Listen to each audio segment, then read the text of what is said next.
Alright. Oops. Alright. I say actually on mic. This is a late one. It's probably not going to be a terribly long one, since I'm an old man who goes to bed early, but had some extra time. Let's get that shadow off my face. Had some extra time. And I promised I was going to do this one on stream. And there's many, many options when you are making a faction to play in this game. And if I'm gonna bother streaming a run in this, I might as well see how people are, what people are interested in seeing, because there's a lot. And I, over the winter break, decided to go ahead and get the first season's worth of DLC for this from the Steam sale. This was all on sale. So suddenly I will have 4 DLCs that I have never had before playing this game. So shit's just gonna happen, and I'm gonna be like, don't know what that is. Here's a new game system I don't know how to interact with, so, you know, we'll have fun discovering those things together. What is this game? I don't know it. Sid Meier's Civ but high fantasy. That's not inaccurate. I would say, it's obviously got elements of Civilization-style 4X games. It's definitely got Heroes of Might and Magic DNA in there as well. The combat in this is pretty neat. It's played out on a hex grid, turn-based, and you can have up to 3 of your armies, each of which that can have 6 units that can participate in the battle. So the largest scale battle you can have is 2 sets of 18 units clashing on a battlefield, so they can get, like, quite large scale and tactically intense. And if you saw how long I take to make decisions from watching me play Civ 5, boy, you're gonna love how long it takes me to play out a single battle in this game. Don't worry, we'll get plenty of mileage out of this one. I like this game a lot. I only discovered it... Well, I discovered this one about when it came out, but I'd never heard of the series before. And I got quite into it. It has a single-player campaign. It's rather short. It's only 5 missions. But it was neat. And the difficulty ramped up very quickly, actually, because it was only 5 missions, and still the first one, they start you off at pretty easy. And by the end, you have to overcome an AI who's on, like, very hard. And similar to Civilization, mostly AI difficulty is about cheating. So, you know, having to overcome the boss of that campaign who's just like, oh, did you wipe out all my armies? I spawn a new army at my city and die. Involved a lot of very intense micromanaging to win battles of attrition. That was fun. It was a good campaign. It's a neat setting. I wish there was a button on the main menu for replaying the intro video. What I might actually do... Now, we've got a few people here. Let me actually quit out of this, because it seems to have been playing the intro video every time I boot the game now. So let's see if we can get it. Let's see if it'll do that for us.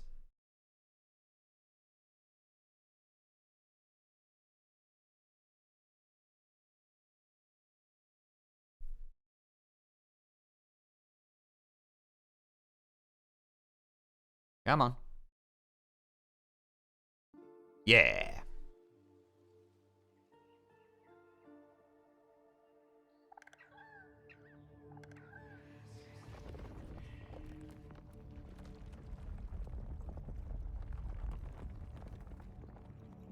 A power older than time has returned. It's pretty old. Free from their imprisonment, ancient wizard kings come, seeking lost magics and new realms to conquer, turning all whom they choice or by force.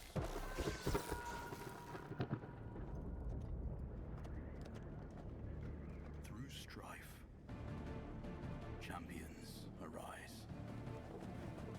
New unities are founded.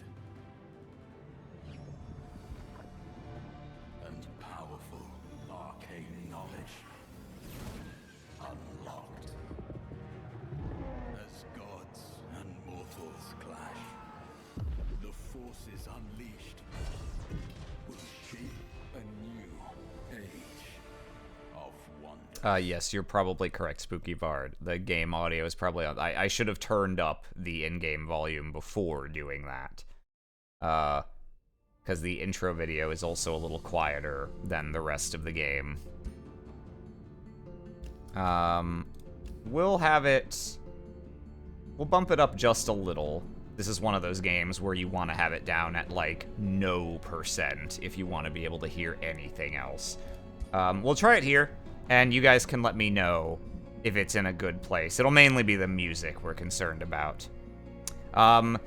So yeah, there's an ongoing lore in this universe. You know, there's 3 games before this, and having not played any of the previous ones, I don't know to what extent there's a lot of continuity. I believe there are returning characters. There's, like, canon characters in these games, some of whom do last from game to game. Yeah, basically the thrust of this game is you are playing as your ruler either a wizard king, who are basically a class of being that are... They're kind of like planeswalkers in Magic, but I guess in between the 3rd and 4th game, or maybe this was the plot of the 3rd game, I don't know, they all got sent to Wizard Hell. They all got, like, flushed into the abyss between worlds or something, where many of them were driven mad by, you know, eons of isolation or whatever. And then as of this game, some of them find their way back out of there. And so it's like the return of the Wizard Kings, and so you're either, you play as one of those, or you play as, you can have your leader be just a champion of their race and a mortal. They all got called Stinky by Gandalf, yes. Saruman the Stinky! No! Stop! So yeah, let's get into this a little, and I'll call out anytime I see new shit show up that I just don't even know what it is, because I was pretty familiar with the base game. Yeah, we've got 4 DLCs worth of nonsense to discover. Your journey starts here. So, there's a whole library of dudes that are, you know, pre-mades, some of whom are canon characters who, like, have actual storylines, returning from the previous games. And some of whom are probably just new ones made up for this one. I see we've got some new ones. They indicate the DLC content by the little 2-letter abbreviation. So I don't know any of these guys. I have some custom rulers that I've made in previous games and saved, and some that I've made and haven't bothered saving. So let's go ahead and let's make a new one. How stinky can you make your faction? There are options for stink, if you so desire. So anything that's got one of these little acronyms next to it is DLC content I've never seen before. So let's kind of just go through your basic body shapes, if you will. How many stink lines we talking? You can have a good number. So I'm going to go through the ones that I'm already familiar with first, and then I'll look at the DLC ones. So this is not necessarily the only race of units we're ever going to have access to, but this is going to be our starting one. And depending on the type of ruler you're playing, how much like conquering other cities you're doing, they may be our only one.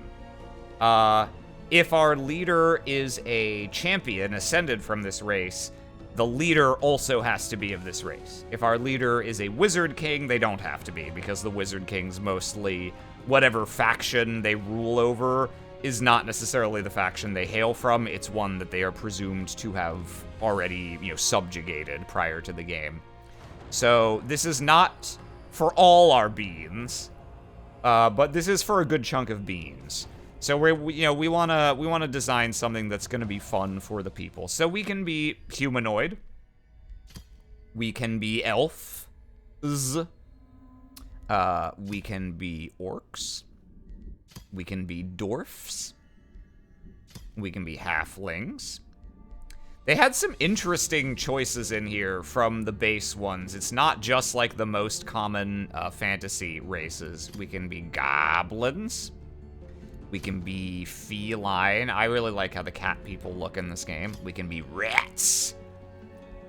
We can be toads. We can be mole men.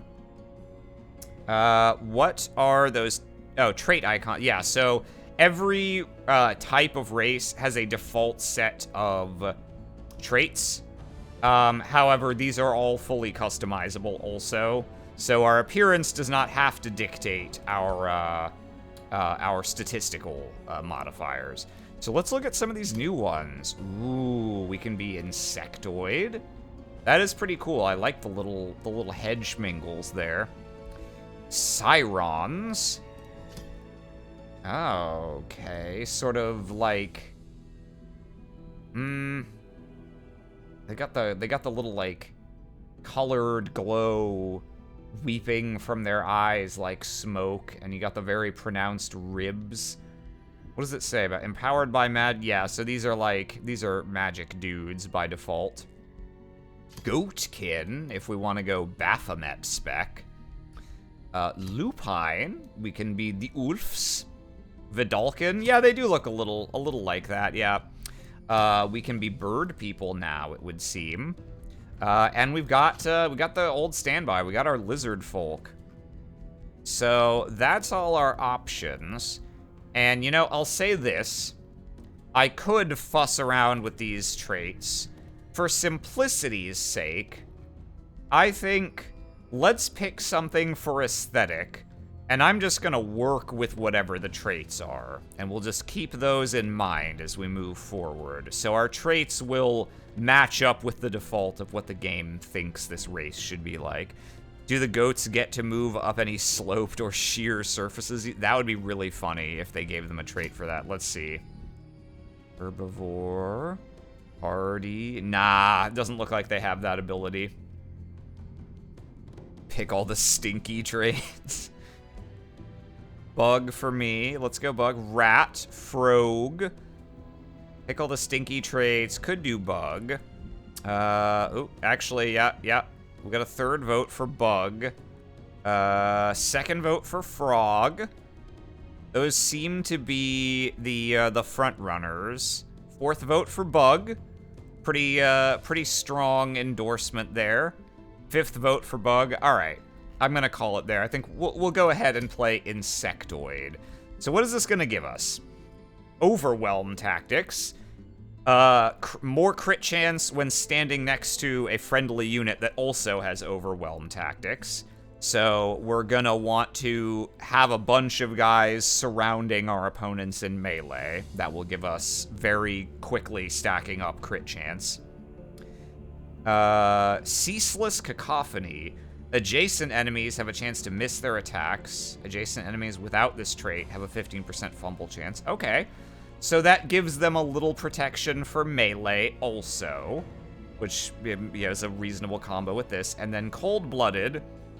Morale loss is reduced by 50%. Okay.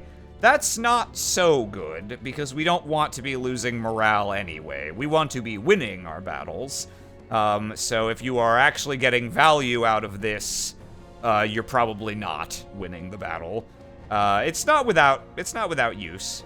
It's not a great one, but, it's fine either way. So we'll keep in mind, we're spec'd for melee. We're spec'd to be harder to hit and crit more when we are just right up against people. Technically, we don't have to be in melee to benefit from this. We get the overwhelm tactics even for ranged attacks as long as we are stacked up with our friends. But But yeah, this one only affects enemies attacking in melee. So we'll keep that in mind. Group together and murder, yeah, that's the plan. What is their origin culture? Okay, so I'm familiar. 6 of these are in the base game. It looks like there's 2 new ones.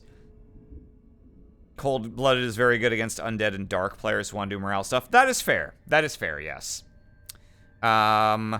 So we have some choices for type of society.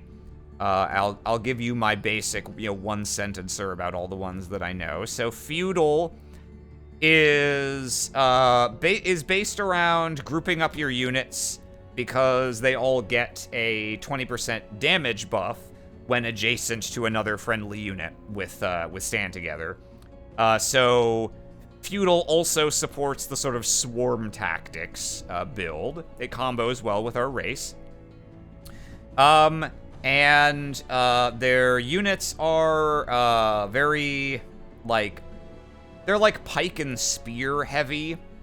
And as far as what affinities this gives us, I'll explain these in a bit, but basically there's 6 quote-unquote elements in this game for magic. At least there's 6 in the base game. I don't know if they've added whole new ones in the DLCs. My guess is not, but they may have. So this gets us 1 order, which is like white mana affinity, and 1 nature, which is green mana, more or less. High culture, this is like your spiritual priest paladin-y kind of culture. It gives you 2 order affinity.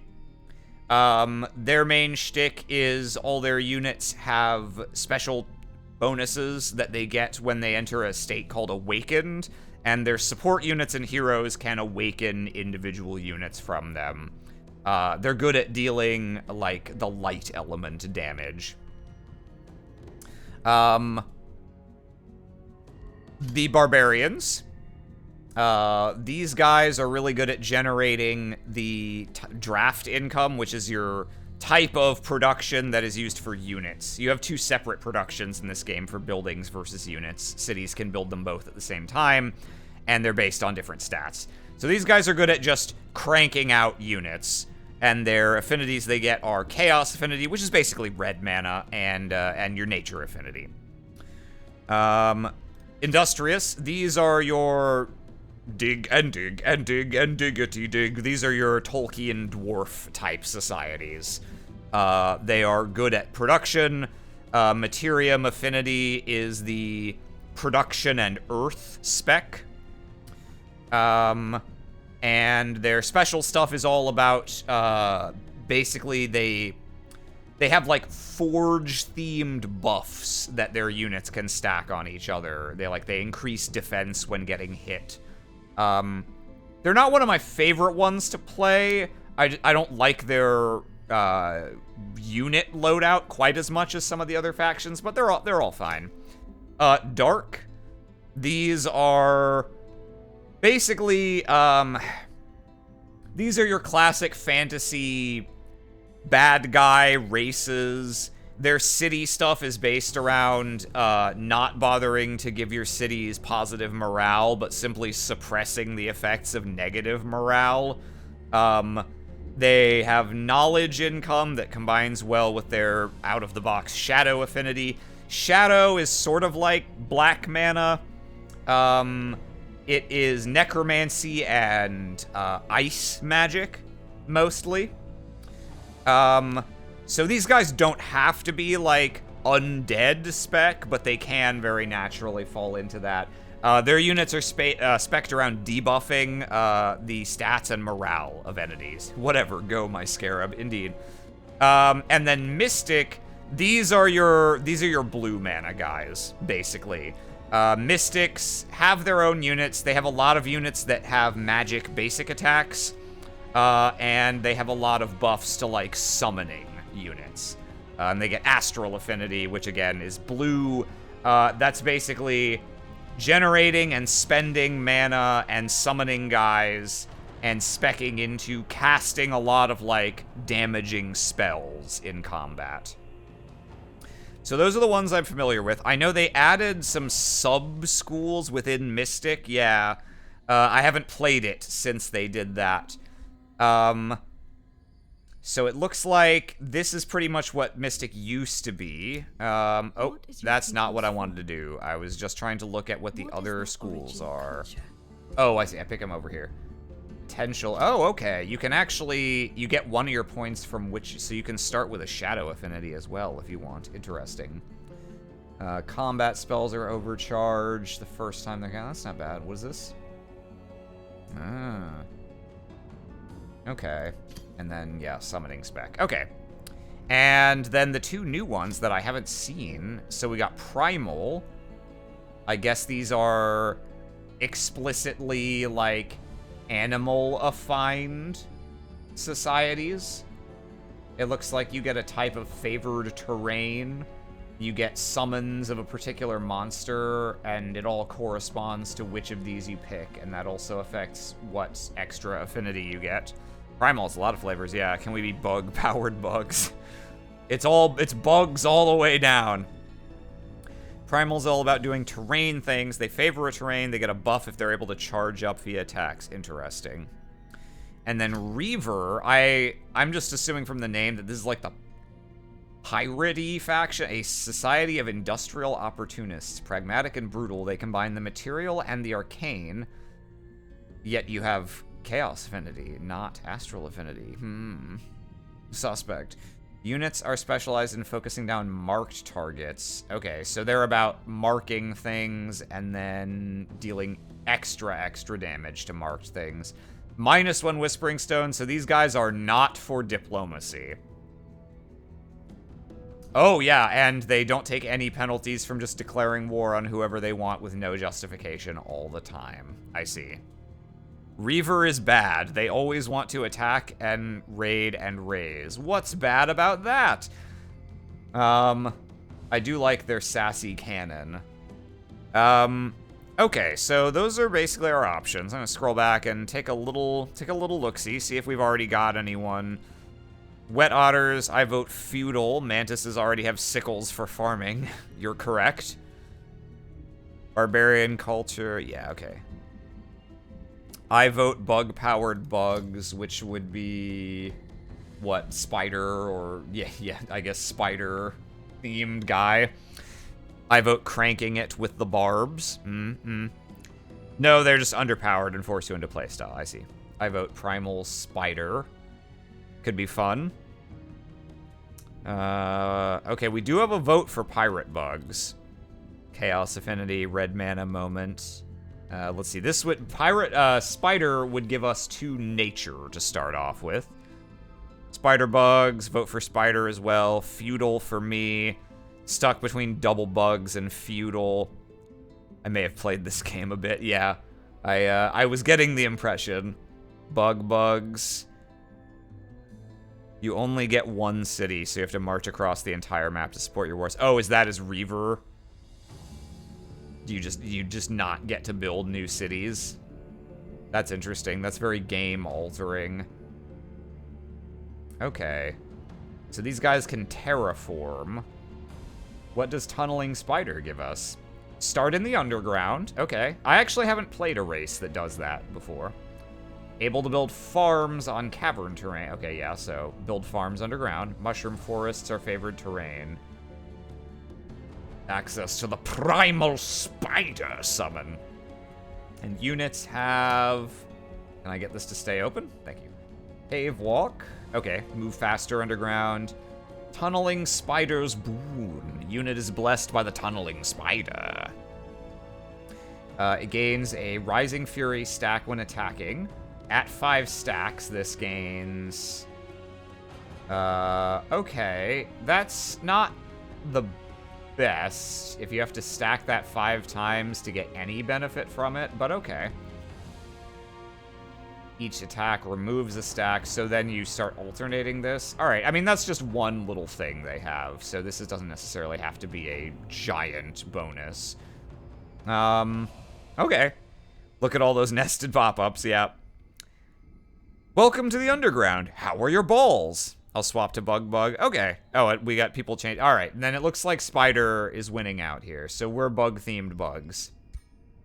What defines? That means we're starting with nature affinity. So this is going to be good for, obviously, nature magic. This is good for fast population growth and settling. And food generation, so that your cities get more population and spread further. So be aware, we've got some spec into that now. You charge up to 5, then it counts down from 5. I see, okay. So there are many traits we can pick, and there's actually not as many new ones as I expected to see, necessarily. This is the only new one I can see offhand from DLC. There may be more that I haven't unlocked yet. This game has kind of an ongoing unlock system that's mostly just for cosmetics and minor extra content. Then you generate points by, winning games. Very funny hearing you read that, considering you don't know the stupid video I'm referencing. Well, I mean, I know that when I'm welcomed to the underground, the first thing I want to do is make sure I get in a ball status check. More population's good for swarms, you're not wrong. Should we go mono green or 2 color? Yeah, we can kind of do whatever we want. I usually end up splitting between 2 main colors. If you go really heavy into one affinity, you will unlock that affinity's later game traits earlier. But those will be the only ones you can pick from. So it's a bit of a trade-off. You don't have to go all into one thing in order to be able to eventually use its most powerful magic. For the most part, you can afford to get 2 different ones. But, let's look at some of our options for this. I'm not really going to go at length explaining all of these. But basically, what are we thinking for how we're gonna go with these bugs? We know we want to swarm in combat, but that doesn't necessarily inform what our game strategy is gonna be. Do we want to be good at befriending free cities, which are like the, Civ 5 city-states of this game? That can be pretty strong. Do we want to just conquer them? Do we want to just try and expand peacefully? Golgari is usually bug-themed, so Shadow. We could go Shadow as our second attribute if we wanted to go Golgari-themed. Turn everything to caves! You can terraform with certain magic, or with this race. You can never turn something that is above ground to underground, or vice versa. If any of you have played an old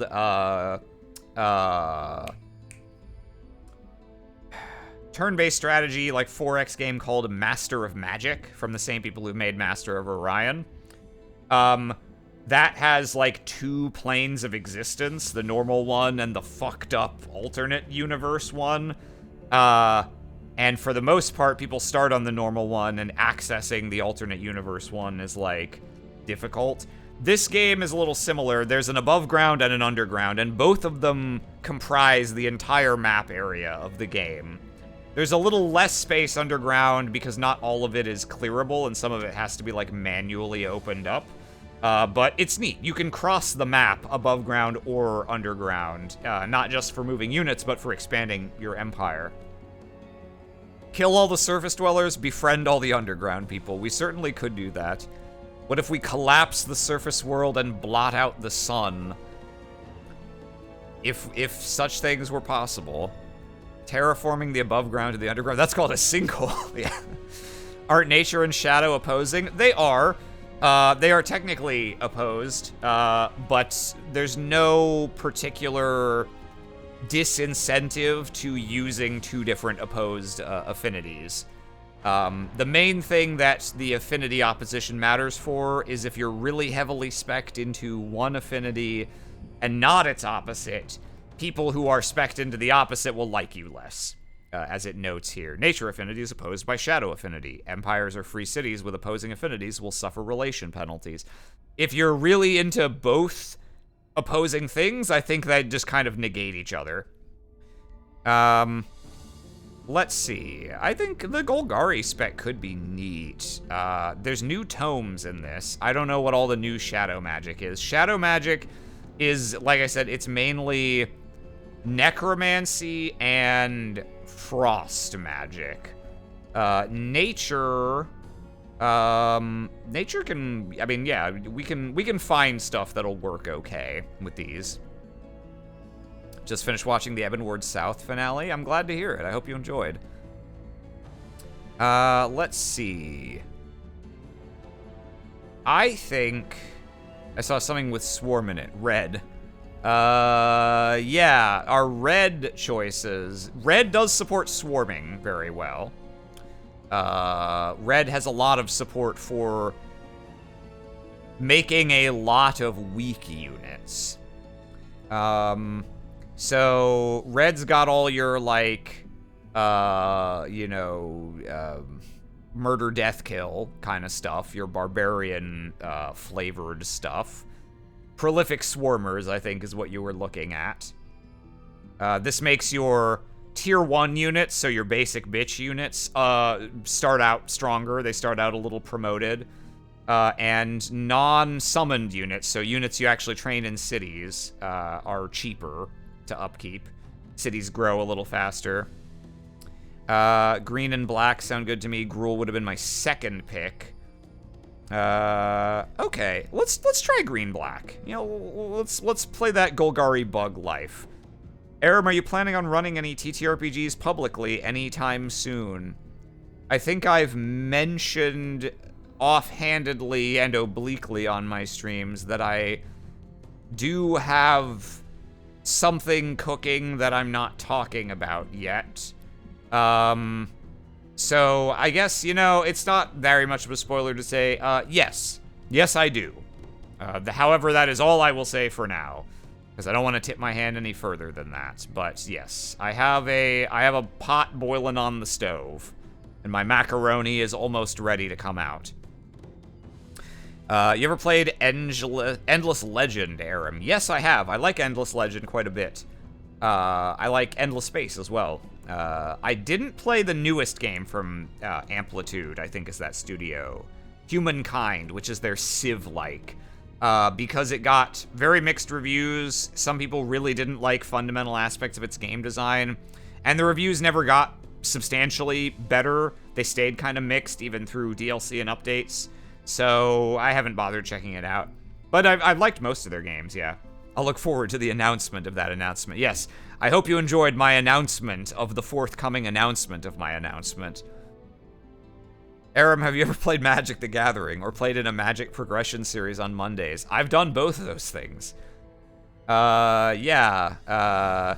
In case we have anyone here who doesn't know, I do stream MTG Arena on here, and on Monday evenings, when we're not snowed out, we play progression series of Magic the Gathering on Surprise Round RPG at 6 p.m. on the Mondays. So if you like Magic, you can check that out. All I know about Humankind is that one singular YouTuber I used to watch was sponsored for it and only gave an announcement with no gameplay. I see. Not always the best sign. I'm there too. I'm the fall guy. Where are you at in progression? We did Cold Snap right before the holidays, so we'll be coming back with Time Spiral as soon as we're able to play again. Okay, so let's look at our nature traits and shadow traits then. We'll narrow it to that. So we can be better at founding new cities. They start with an extra population, and they cost less of the resource that you need to have to found them. Starting bonus, right, yes. And we also start with an extra city cap, so we can found a few more cities before we need to spend more stuff in it. Druidic Terraformers. They get bonus effects from different types of terrain. Terraforming spells cost less mana. I don't know whether what these guys do to change terrain, which I have no idea that's... I'm just going off of chat. Apparently that's the thing they can do. I don't know if it's spell-based, so I don't know if this interacts with it or not, but maybe that works. And they're good for summoning elementals. Seafarers, without knowing what kind of map we're gonna play, I don't think we particularly want to go for that. Fabled Hunters, more resources for clearing out neutral units.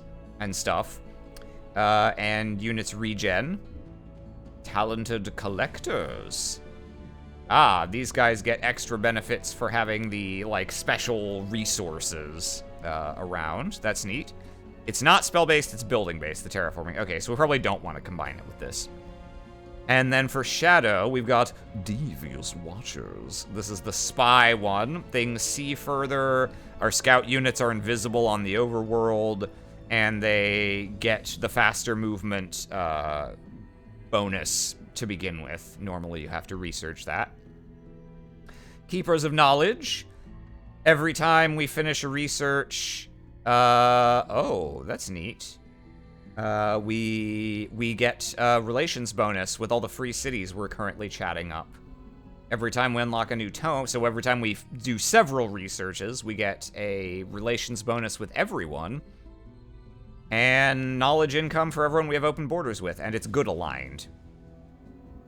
And we get some nice stuff there. Powerful evokers. This is your damage spell stuff. Battle mage units and support units give more, let's see, do we have a battle mage? I don't know if this faction, there's like 7 or 8 different basic types of units, and not the factions, the different types of society have most of them, but they're all missing like one, and sometimes they double up. So, I don't know if these guys have battle mages or not. I'd be a little leery of picking that. Scions of Evil! We can just be evil!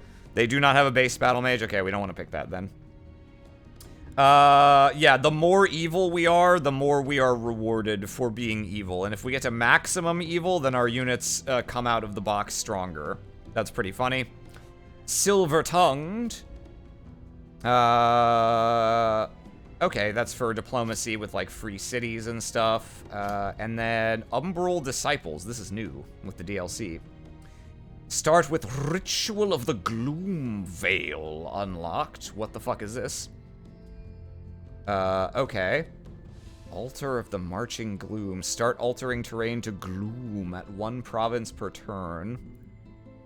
Okay, so we put down Zerg Creep, I guess.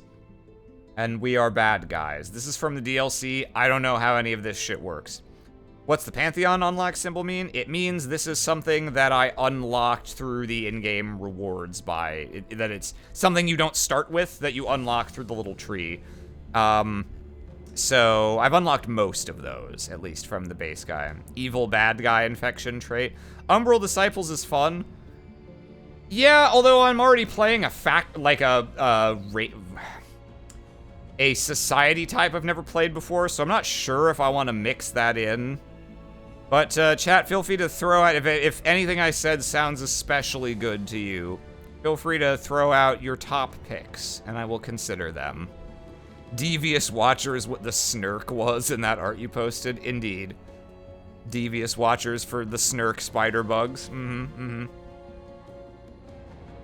Devious Watchers was interesting.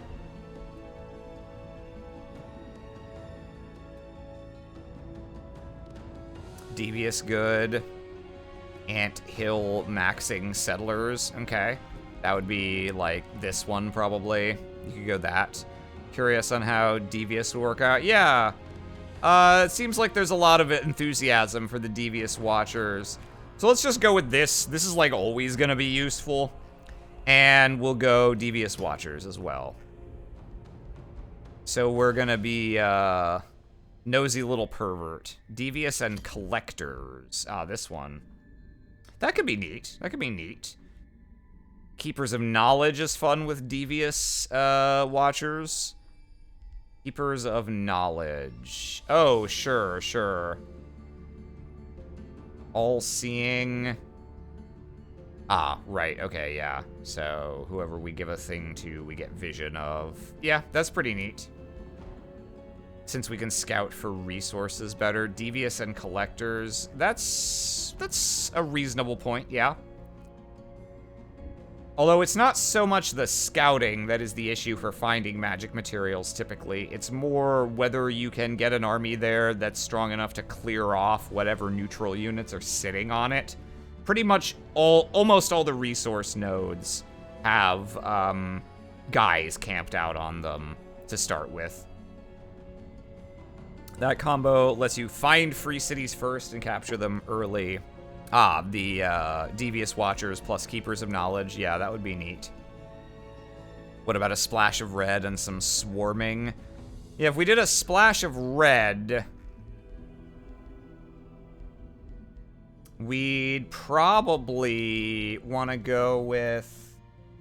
yeah, we could go Prolific Swarmers. You could go Prolific Swarmers plus Adept Settlers. And just go ham on food and putting down new cities. But then we don't get our Golgari black build. I think of all the things we've suggested, we don't really know for sure if we're gonna be good guys or bad guys. If we go for this, we're gonna be good guys, mostly. We're gonna be looking to ally with free cities. We could go Devious Watchers, and this starts us with an extra scout unit, which then means that we can scout. Our scouts are better, and we have 2 of them. We could just do this and know everything. I think I've kind of talked myself into it. Yeah, we're gonna try this, I think. We're not committed to being good guys or bad guys.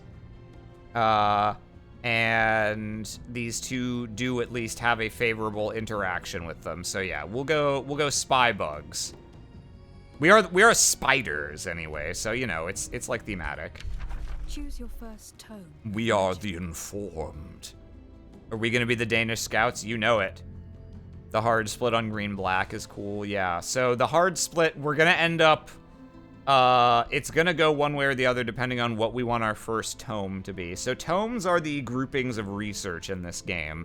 They all have 5 or 6 spells in them to research. And basically every tome you've unlocked, spells in it can come up as one of your options for your next research. And every time you research either 3 or 4 spells, you get to unlock another tome. So your pool of potential research options continues to expand a little faster than your actual research. So you're unlikely to pick up everything from all of the tomes you unlock.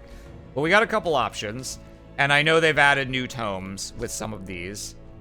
They've added multicolor tomes, which there were not any of in the base game. So let's quickly flip through. Let me see how many new ones are there that I haven't heard of. That's new. It looks like there's like 4 or so new ones. Most of these are pretty straightforward. They say what they're about, and that's a pretty accurate representation of what they're about. So in nature, we can start roots. We can go evolution. Let's see. A skirmisher unit. I'm not familiar with these spells, of course. This is from the dragon-related DLC. What beast do? Tome of Beasts is about summoning and utilizing animal units, for the most part. I assume that the, like, spider or whatever... I'm gonna back up for a second just so I can reread this. Funneling... Okay, yeah, so that's that. Access to the Primal Spider summon. Okay, so we have a guaranteed summon of an animal unit that we already have right off the bat. So this would actually... this would combo with that. If we want to go all in on the Spode. There is a summon spell that we could probably skip researching. We can get the other ones that are about making better use of the animal units. And then for our shadow tomes, basically we can go ice magic or necromancy. Necromancy you really have to commit to necromancy if you want to get proper benefits from it. So if we start out necromancy, we gotta go pretty hard on necromancy, because many of its things really only help you at all if you are actively pursuing making undead units. This, I guess, is the Cthulhu tome. Conjure Tentacle. Constrictor, Constricting Focus. Tendril Labyrinth. Retaliating Growths. This gives an astral affinity, which we don't super necessarily want. Bones, boring. Bugs, badass. I'm kind of feeling Tome of Beasts for the spider angle. The other pure nature tome is, it's called Tome of Roots. More than anything else, it's about, it gives you access to poison damage. I vote Tome of Roots. She is just good, and bugs love a juicy root. So, yeah, I think these two make the most sense. So the question is, do we want the poison theming on our spider race? Or do we want to go all in on animals in the general case, of which spiders will be one of our things? What that root do? So this is a little summon that basically makes some tiny, very easily killed units that get in the way and, like, do opportunity attacks and stuff. And then these let you, you cast this on, I believe, a plant tile in the battle map, and it summons a guy who has a little melee attack and a ranged unit. These guys are pretty fucking annoying. Like, this is a useful summon. How much of a hierarchy do we want? Are we all in on, are we beasts, or are we only spiders specifically? We make plant tiles, right? Yeah, I think our terraforming makes mushroom forest underground, which the mushroom stuff can be used for this. I like spider focus. Okay. Then I think we should start Tome of Roots. Are mushrooms plants? Not if you ask whoever made the the classification of organisms, but they are close enough for these purposes. Entwined Thrall is world summon spell? Oh, okay. Am I misremembering? I thought there was a combat specific summon that just made a guy out of a plant terrain. Like, I know you can have these guys just naturally. Is that like a hero ability or something, maybe? I don't know, but yeah. I think we'll go Tome of Roots. What is your ruler's origin? Oh, I see there are 4 now. So these are the 2 I was familiar with. These are your basic ones. You can either be a member of the bug race who has risen to great heights. Your main bonuses for this are, it actually doesn't, have they changed it, or do they just not list it? It used to be you got some free morale in your cities. I don't actually see that listed here, so maybe you don't anymore. But your ruler gains more experience. Free cities like you more right off the bat. And your hero is out of the box better at utilizing your other units by, like, giving them a new turn. Wizard King, you get more mana.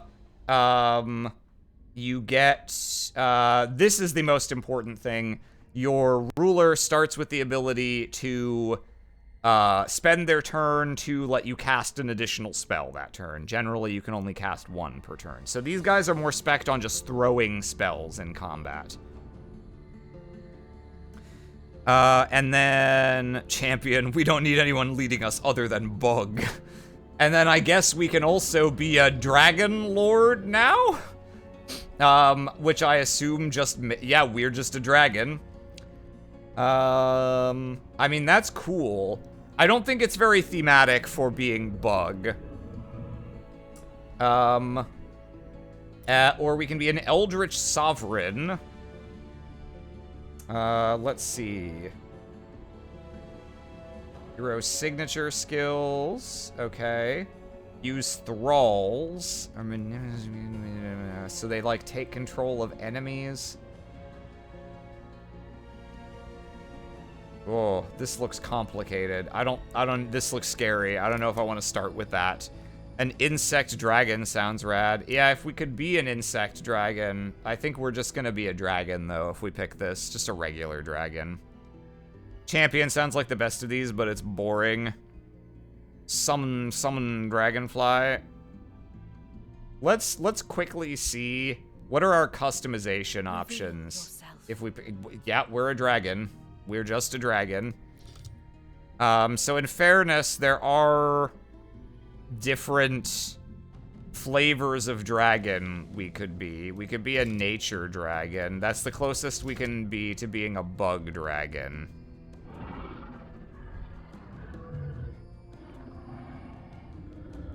I vote champion.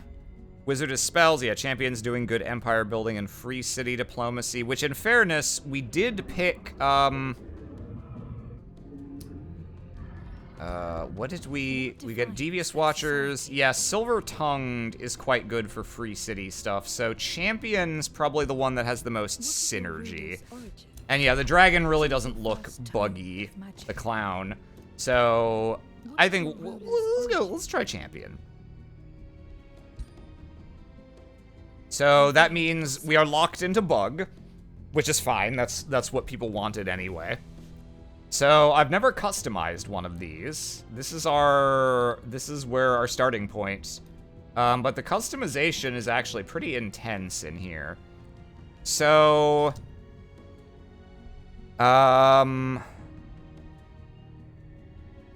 interesting. Okay, so they have default loadouts you can go with. But you can... Oh, okay, so they've just separated them out by... It used to be you just picked what you wanted your starting equipment to be. They've kind of separated it out by roles now. There might be more game mechanics associated with this, or maybe it limits what sets of skills you can get. Again, haven't played with these DLCs, and it's always possible they've updated something since the last time I played, but these sound pretty self-explanatory, the class of person we can be. So we can be Sword and Board. We can be DPS Wizard. We can we Shootsman. Actually, does he have a blowgun? That's pretty funny. We can be a supporty healy caster. We can be DPS melee. We can be, I'm not sure, I don't know what that means, or Spellblade. Okay, so we've got some options if we want to be partly hitty, partly spelly, it looks like. They've changed the hero level up system. I see, okay. Then that's going to be new for me. If we're going Golgari, Death Knight might be cool. Yeah, I don't really know what this is going to look like, but we can absolutely do it.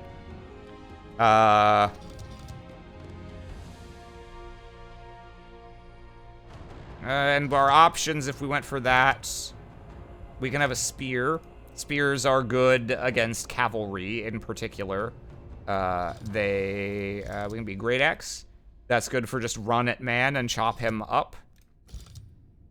And we have other variants of several of these.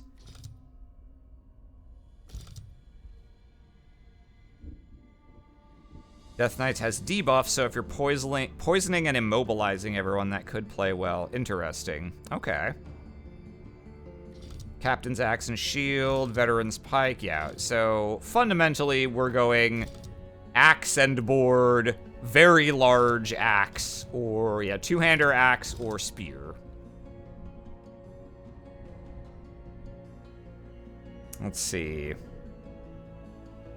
Yeah, we've got a couple votes for Death Knight, so we'll go with Death Knight. I'm trying to remember. Okay, so hand axe and shield, just basic axe, basic shield, and 1 defense on that. How does that differ from this? Basic weapon, slightly better shield, a shield that has you make enemies near you lose morale. Berserker's Great Axe. Let's see. Captain's Axe and Shield. Ooh, that's a better melee weapon, actually. Yeah, these are both iterative 3-hit weapons, but this does more damage and can inflict bleeding. And then this and all other friendly units gain more morale. That's pretty cool. That's pretty good. And then we got some spear options. Yeah, iterative polearm attack. Is this any different? Oh, that's just better. Yep. Captain's axe and shield seems strong. Yeah, it does look pretty good.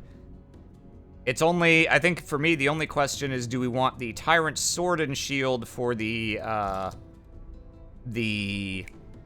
morale debuff? Is that more Death Knighty? But the axe does look a little more like it belongs. Weird there's no spear and shield option. It's because I believe all spears are two-handers in this game. Also looks like you can scroll down on that menu. Oh my god! I would never have noticed. We can have a two-hand hammer, an umbral great axe. Oh, okay. This does umbral things. He leaves umbral great axe leaves a trail of poo behind you. Lasher's sword and shield. You've got a sword that can pull an enemy to an adjacent space and constrict them. That's kind of neat.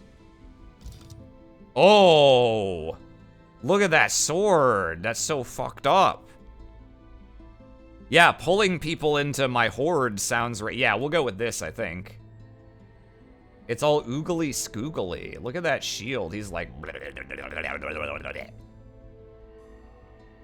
It's fairly spider-like, yeah. Yeah. Okay, so... with the mechanical stuff out of the way, the rest of this makes no difference whatsoever for stats. Wiggly, a wiggly boy! Welcome, technically, a name. So we can be... male-coded bug or female-coded bug. I guess this is also, you know, plausibly non-binary. You don't really know.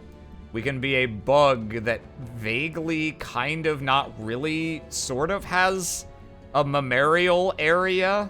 A mammaria, if you will. A gender bug. Can we be a hive mind? Let's table that for now. Physique, right, so we can be fucking pencil thin all the way to pretty hulked out. We can be a long or shorter boy in several dimensions. Minimum height, maximum arm length.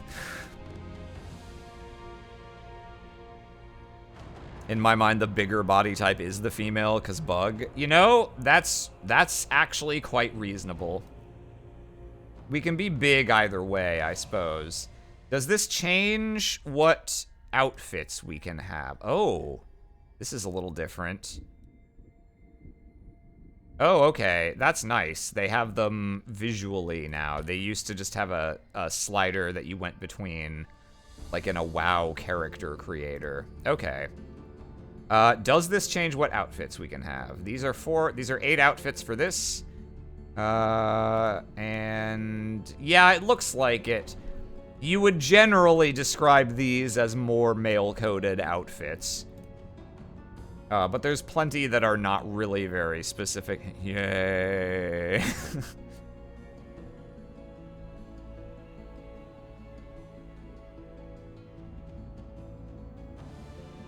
There's a racial transformation for that. It does not match our colors. We got to beat a queen. I mean, if you didn't know that this body type existed, frankly, I think you'd be well within your rights to assume either one was either one. Yeah, so, like, we can have ones that have more, like, boobular tops on this, I guess. I'm kind of with Savvy. I kind of like the idea that we just are like, nah, this is what the insect spider queen looks like anyway. Fuck the mammalian, vaguely female armor options. Bugs have no need for boobs, indeed. So we're going Death Knight, so I don't think we want just like Sorcerer Robe or whatever. I'm gonna play around, because there's too many options for each thing for me to like run all of this by chat, but let's see. I'm kind of feeling... I like the chest plate's a feature we get no matter what, so it's just what do I want on the lower body and arms for the most part. I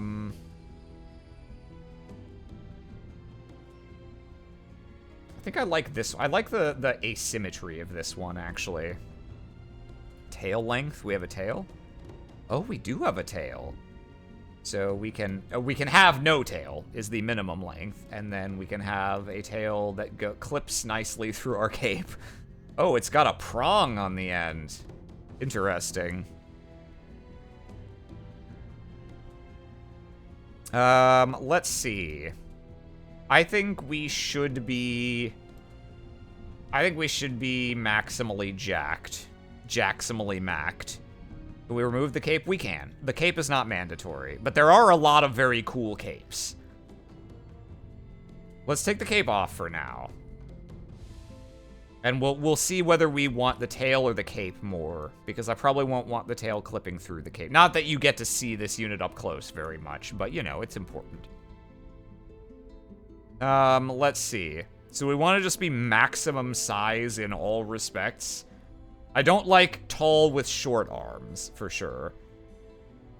Short with long arms is kind of funny. But perhaps not the most regal for our Spider Queen. Prong tail, a few bugs have that, yeah. Let's see, why don't we... Max size body? Yeah, I kind of like the max size body just because most of the length is coming from the legs, which feels bug and appropriate. I've always found it weird when designers take an existent species like bug or fish and don't follow the actual morphology of that species. Yeah. The compulsion to add breasts is very great. I love us being short. Being short is kind of funny. Like, I appreciate this. But I think if we're gonna dominate the battlefield as our Death Knight spider insect, I would like to go more classically intimidating. I think I'm just going to be a basic bug bitch and go for maximum size. What's the point if it's not fuckable? Every designer in high fantasy. When you make a fish race, you gotta give them a sniper rifle. That's the rules. I appreciate that reference, Wet Otters. Okay. Let's see. So, skin color. We can be any kind of bug under the sun. And I believe... I'm trying to look back here. It looks like our race... Hang on. Oh, okay. We edit these separately. I see. Okay, so this is just affecting our ruler here. So the armor color is going to be something we change by the race's armor, I believe. Or it's just specific to the pieces we're wearing. So the armor is not necessarily going to end up looking exactly like this. What we're really focusing on is the actual color of the skin, which is the parts... it affects the color of the exoskeletal stuff, too. Not gonna lie, liked it as green. I mean, green makes sense for what we're going. The purple is skin decoration, I think. Yeah. Yeah, that area. Also liked the bright green. Yeah, we have other options, but yeah, I do think the bright green works nicely, as in on the left, yeah. I think the green does work nicely for just what we're going for. What's gold like? Really more of just... I mean, it's a little gold, but it's fairly pale. It's more just yellowy. I think red is kind of interesting. Black's kind of interesting. I actually like the purple as well. What's called, like, it's jaundice. But yeah, I think I'm fine with just green. Right, so we know the tail exists, and we can have it or not. What are our pose options? Oh, they can be... Oh, we have some interesting ones. So this is going to be our weapon and armor regardless, but it looks like... And these poses are just basically just for in like the diplomacy screen or whatever. What is our default stance? Young man, have you done your homework yet? If we're underground, white would make sense. That's true. That's true. It is rather Death Knight-y also. We do have that option. Oh, that's wacky. I like the hands behind backs pose. Looks very Aram Evil Vizier coded. Yeah, that's kind of interesting. What is that? What the fuck is this? Why is there a spear? Oh, it's the spear the guy behind us is holding. I thought this was jutting out of our body. I was like, where's this coming from? We can be a coquettish evil spider lord. Can we make ourselves white but the rest of the waist green? I believe so? Yeah, army skin color is a different thing. And army will be all of our units that aren't us. That might be kind of neat. Okay. And then, let's see. So, skin decoration. Nothing. Okay, so that is the skin decoration. Yeah, whoa. Whoa. Okay. So we can have stuff that we can have individual like plates on our body colored. That's what we were looking at before, actually. We can have some accents, some highlights. We can have ones that are more finely patterned. Ooh, we can be magma. Oh, that's interesting.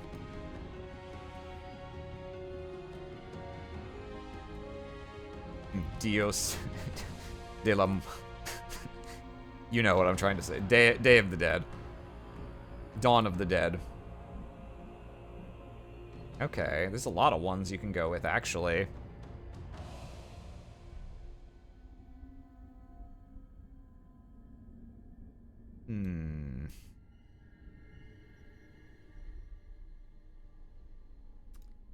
This one's kind of, like, the one we had is kind of neat because it kind of resembles another layer of armor, which it appeals to me. We have nothing... Okay, so that's what we look like without it.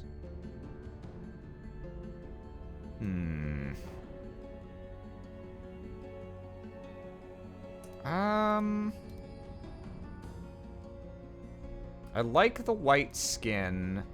We're still as much nature as we are shadow, so I think rather than going something that looks like just evil or undead or whatever, why don't we... I kind of like this. We get some of that green back, but we've also got the white because of death. Did like the Arple? Yeah, then the Arple is also, I think, a valid choice. That feels Death Knight-y. Also got this, like, vaguely Geth cybernetic looking one.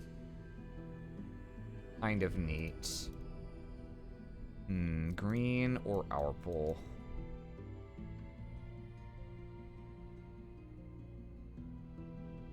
I'm gonna go green for now, but I'll leave it, we can change it later. We got a couple options for head. They don't make a ton of difference. There's a little more, nuance and variety for the more humanoid ones. Yeah, I don't think I honestly care very much. I'm fine with this. Eye color. Okay, so we started on this one. Okay. Get some Arple in there. Green, red, actual pupils, hot pink. fucked up Mandelbrot set diagram looking thing.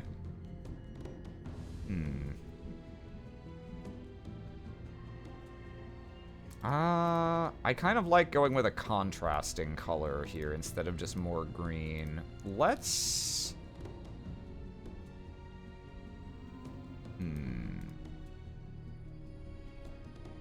This one has that little speck. Kind of like the Arple. I think I want to try the Arple. Crest. So we've got the one that looks like a spaceship right now, and I do like the shape of that a lot.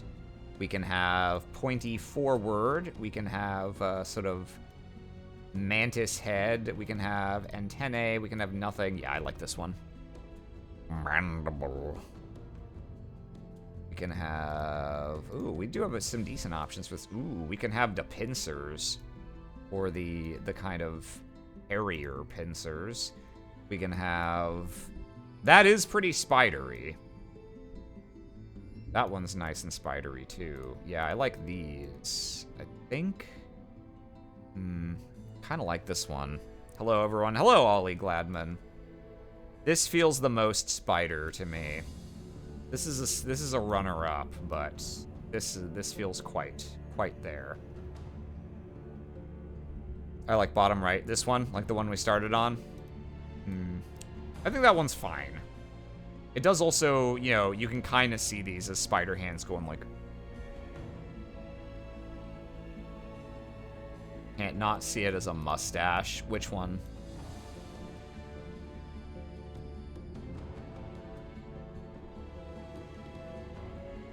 This one? Are there default actions? Yes, there are. There are many. But I figured this would be more fun. Okay. So we got some outfit choices. Oh, that's... Okay, yeah. So I looked at these already. Yeah. We'll stick with this one, I think. We have options for helmets. I'm not sure we'll want one, because we don't want to cover up these lovely, blades. But they do exist. Not all of them will cover those, also. We can have nice, tasteful rocks floating around the head there. Like, most of these do necessitate getting rid of our head adornment, so I'm gonna rule those ones out. Scarecrow-ass thing. Antlers, which for some reason don't despawn our head things. Horns to the back. That actually looks... That makes an interesting visual addition to that. Full-on masks available also. That's pretty cool. If we weren't covering up such a handsome head already, I might have to use that one sometime. Got some feathers, a couple different arrangements of those. A little circlet thing that's kind of clipping through our stuff, so I don't like it very much for this race. Horns mean more mandibles. You know, you're pretty correct about that. I think we're gonna go for this. And then now the cape versus tail choice. So the tail's pretty cool. It's clipping though. A little, but not as egregiously as the ones that move and wiggle when you turn, I feel. It's just clipping a little bit around the base of that.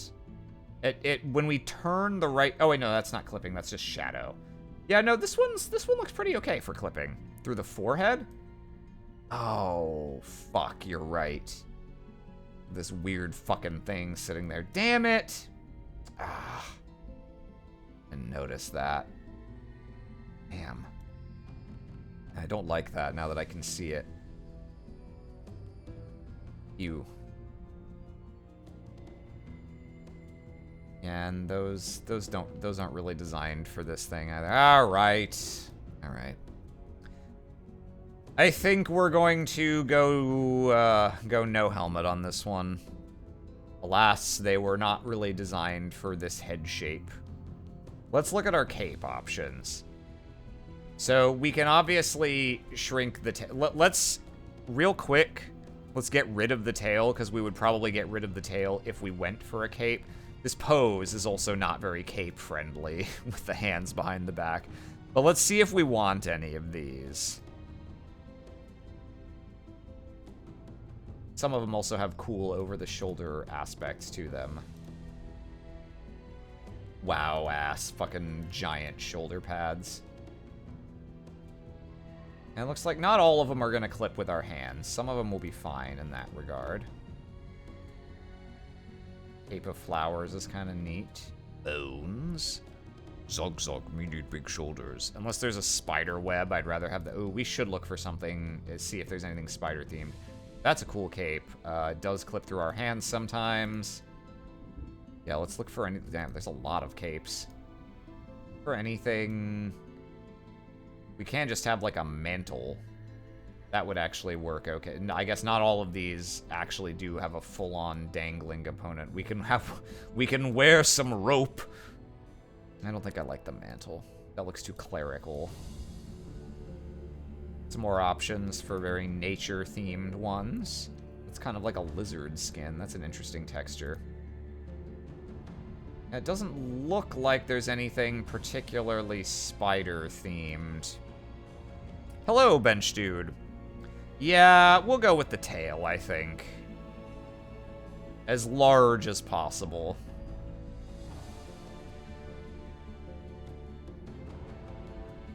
Oh, I like this. Short cape would work with tail, too. Which cape, Savvy? This one? The shoulder wrap. I suppose it gives us some business in this area.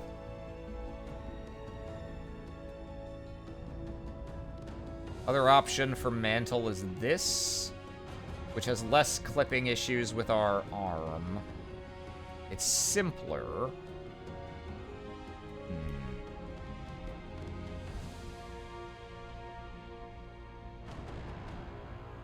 I don't like the ropes. Yeah, okay, we can go with this. And then armor color. Okay, so that's gonna affect the adornments. Are we able to... No, it doesn't look like we can change the color of that. That's okay, because it matches with our loincloth thing anyway. I don't think it super matters. We can go gold.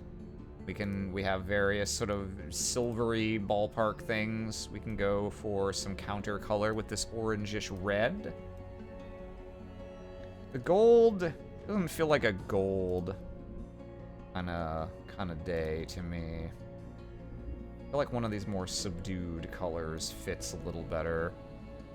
Ropes is web-esque. Yeah, it has weird stuff around the back, though. Let's try this for now. And it would be very funny if I hit randomize right now and lost all of this work. And then as far as our race... So these are our 6 types of buildable default units. We can make the race pretty tall also, but we'll keep them a little shorter so that our ruler is the finest specimen of them all. Now the army skin color. Army armor color. Okay. So again, this is mostly the adornments. What is the source of the red color? That hard locked? Is that a thing I can affect in any way? It's not based on our faction colors, because right now those are... Oh, okay. That's based on our faction color. Blue does not. Okay, so partly this does care what our faction color is. Skin deco on the army options. Oh?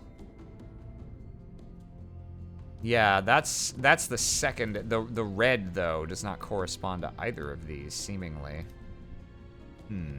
Mysterious. Army skinned... Oh, I'm fucking stupid.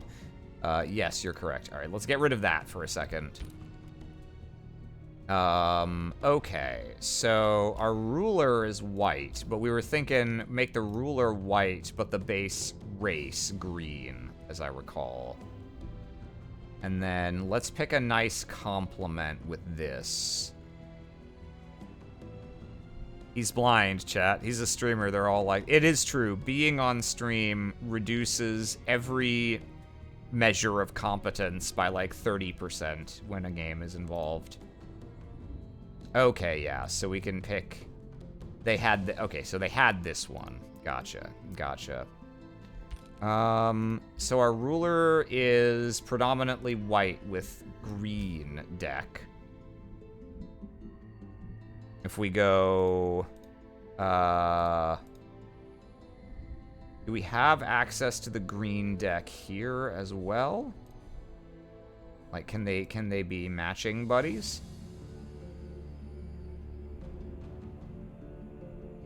Which one was that? That's this. Oh, okay.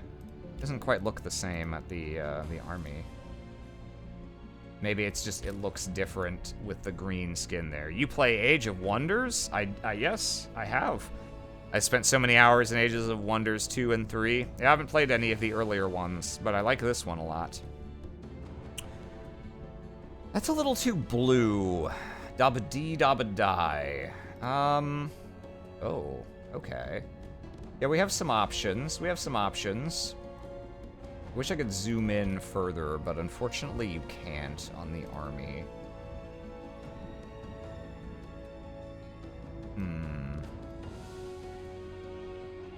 We have some options that heavily cover up their base skin color.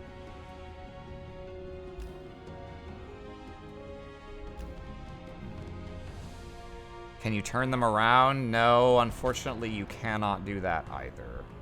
You can only get up close and personal and camera spinny with your leader. The good news, we won't really be able to see these guys very clearly, to be honest. Oh, well, that's the thing, Meershroom. Any faction can have beetle riders now. You can... The sky's the fucking limit. If you want the beetles, they will be yours. I kind of like this, actually. This war paint looking stuff. And then armor color. Can't see much anyway. I don't think I want it gold. I think let's keep that fairly subdued. How do these guys look if I do? You can barely see anyway with that thing on. Okay, that's fine. And then tail length, obviously, we're all a bunch of big-tailed. We've got big tail energy. And then, oh, okay, now you can just pick your army mount. Is there really not a spider? Oh, I bet there's an unlockable spider. Well, it looks like Beetle is the best we're gonna get for now. And Beetle's pretty good, don't get me wrong. I think it's because the spider mounts are an actually better than baseline type of mount. There is a feature... Oh, actually, I forgot about that. Hang on. If we go way back here, we're not losing any of our future choices yet, but it is true. You can pick a better default mount type for your guys. It costs points, and the better mounts are one of the more expensive traits. So we would have to rework our biz. I said I wasn't gonna fuck around with this, so I won't. We'll live with the Beetle. It's not a big deal. Oh, you better not have thrown away my choices. Game. I just told them that you wouldn't. Okay, good. All right. Beetle mounts acceptable. We will compromise, but Spid, I know, savvy. We'll have Spids. They just won't be our mounts. They will be there with us. Are we able to work towards it in game? No. No, I'm afraid not. Yeah, no. We'll keep the traits. And then for our colors, let's see. So it feels like we should have green in there. Green and black. Let's see. So this is black with green, and then this is green with black. And the one that we pick as the background is the one that's going to be more represented on our unit. So do we want the green armor, or do we want the black armor? I remember when choices were restricted by the lore, back when this series was good.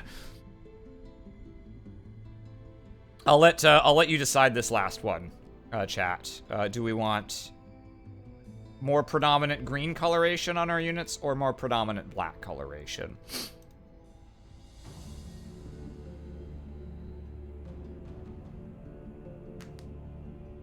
Green, green, green, black.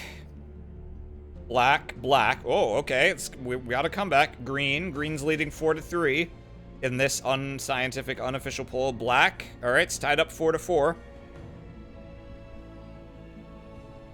Cello. That's not green or black. That's not a color. Want me to do a real poll? You know what? Go ahead, Savvy. Do a real-ass poll for this, the final and most momentous decision we will make tonight. Whether to green or whether to blab.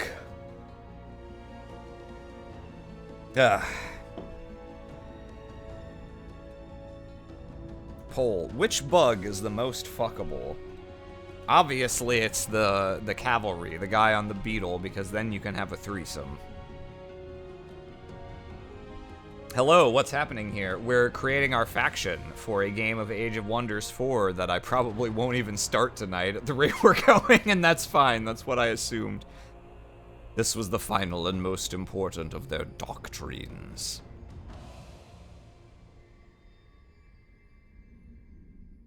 All right, ooh, black's edging ahead. It's 5-5. No, green got 2 back. It's 6-5.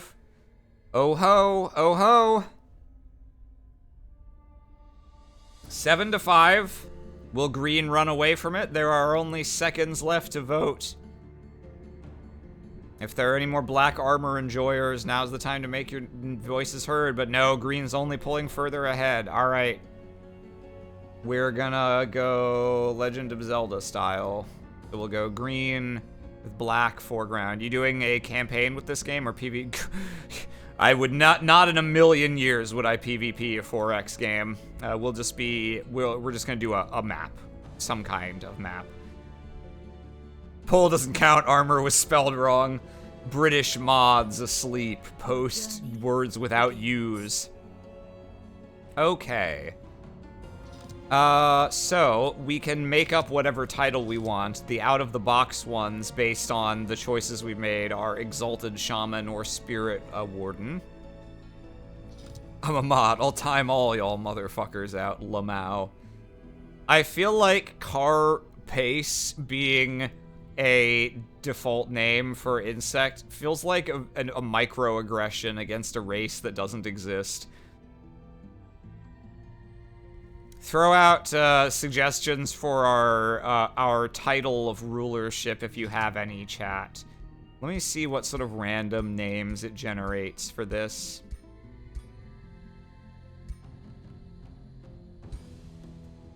Okay, they're not all as on the nose as Carapace, the mean one. What's the character limit? Good question. Nope, that's not. We're not looking for pronouns, although we should change those while we're here. Okay.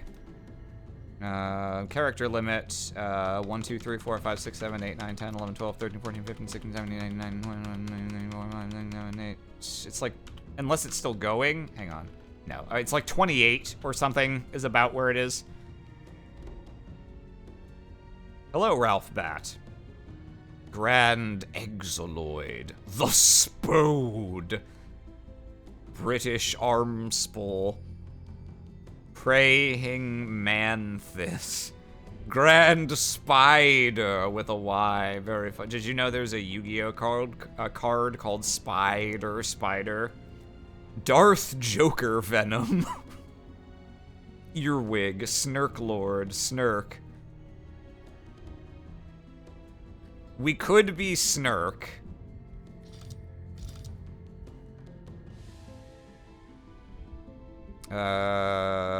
Snurk doesn't feel like a very regal name for the Spider Queen, though. The Pale One. Pale One works. Just keep in mind, this is going to be prepended to our name. You know, like Queen X. So, the Pale One X doesn't exactly roll off the tongue. Spider Queen Snurkulong. Oh, we could just be Spider Queen. In fact, now that I'm saying that out loud, that seems extremely obvious. Yeah, we'll be Spider Queen. Will be our title of office. And then for a name, I don't know. So you can see the kind of stuff that's like default for this race. Snurk McGurk. Ooh, the Pale Matriarch. That's kind of nice, too.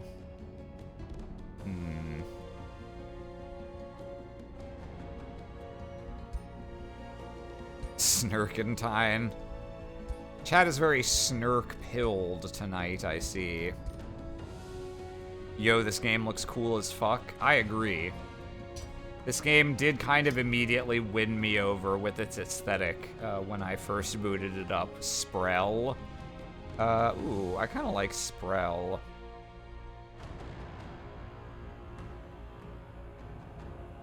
Senita.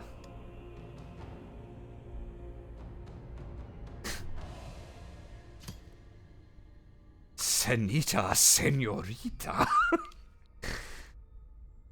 Let's see. Let's be Senita Sprell. Do we need to have a last name? No, we don't. It's not mandatory. Greenie McMeanie.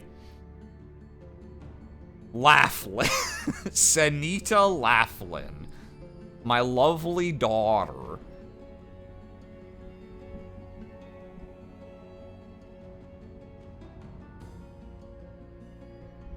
Senita Sprell. Spider Queen Senita Sprell. Or do we want Pale Matriarch? The Legged Ones. You wouldn't want to put a the because some of the places where this will it'll already have the, but missed an R. Oh yeah, matriarch. The matriarch. The matriarch parked the car and haven't yet. Race bug. Spiders with tits. Add a U to the matriarch.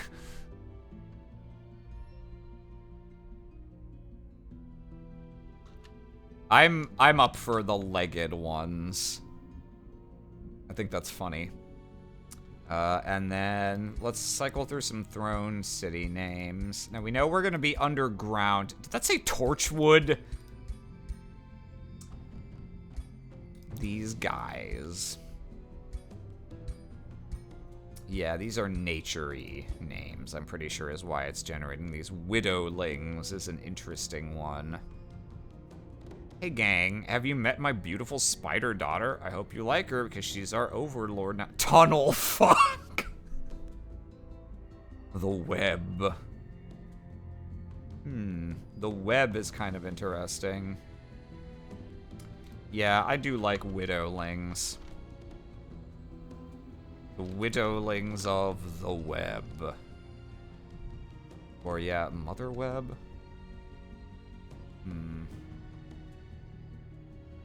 Mother, oops, tunnel.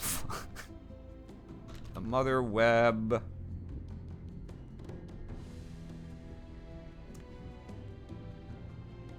The World Wide Web. That's our empire. That's our empire, is the World Wide Web. Let's tell you what, let's do mother web as one word. The web surfers. Probs against TOS, though. Yeah, I think we'll go for this. And then this stuff is new. Ruler Ambition. So we have Sims ambitions now. And when you fulfill them, you get something. I don't know what this is. Renown. Oh, okay. So it's not direct power, but it's indirect power for their bonuses in cities and giving better morale for their things. And it also gives them a trait. Okay. Ooh, there's a lot we can pick from. Oops. Stream Elements. Oh, I see. Stream Elements killed this message from technically a name. Motherweb.com. Yeah. We're gonna go with these, and then we need an ambition for our ruler, which I believe is the actual last choice we're making. Let's see. The Challenger. Okay. So, win a battle against army with more power is certainly doable. It's a little tricky because you don't really always have control over when you're gonna have the opportunity to do that. Fully equipped with tier 2+ items, that's asking quite a bit. That's a lot of item slots. Conqueror, win a siege battle against the throne city. Okay, so conquer another player's capital. Kill a undead or fiend of high unit tier. Defender.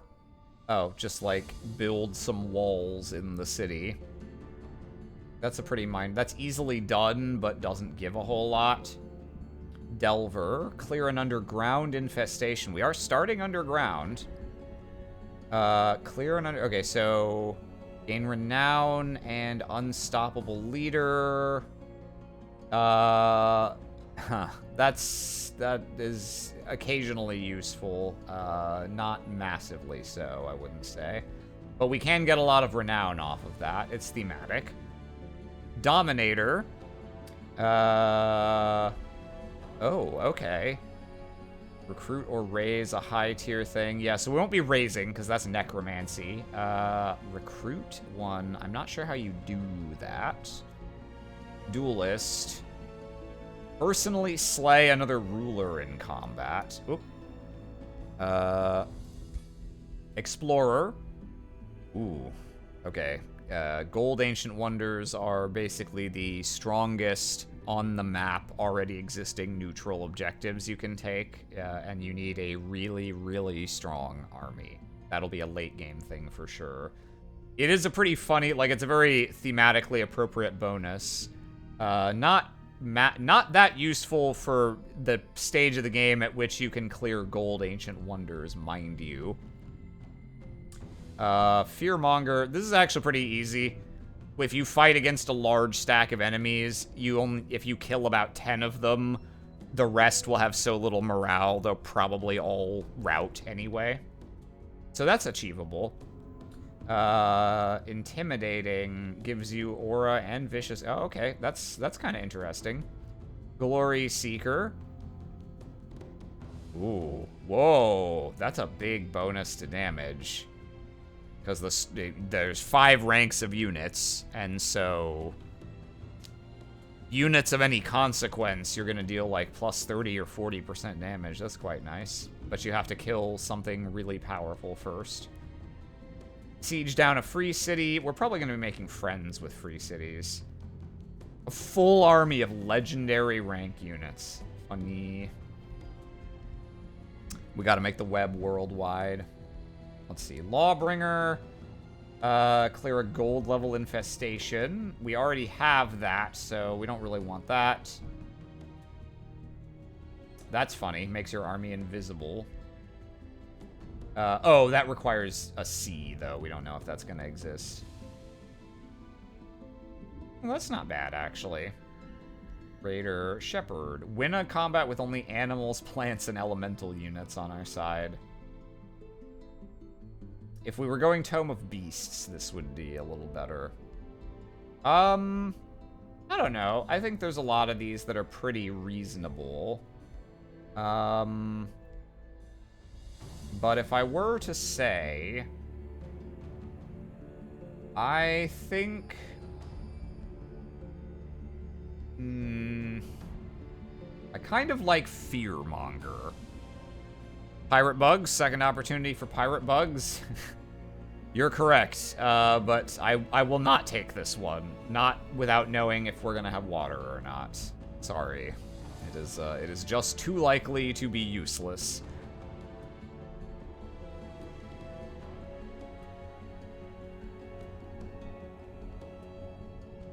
Curse you, that seems unnecessarily, seems unnecessary. Come on, man. I'm just out here in the siege battle. Let's, I don't know, man. Why don't we just take, the fucking, I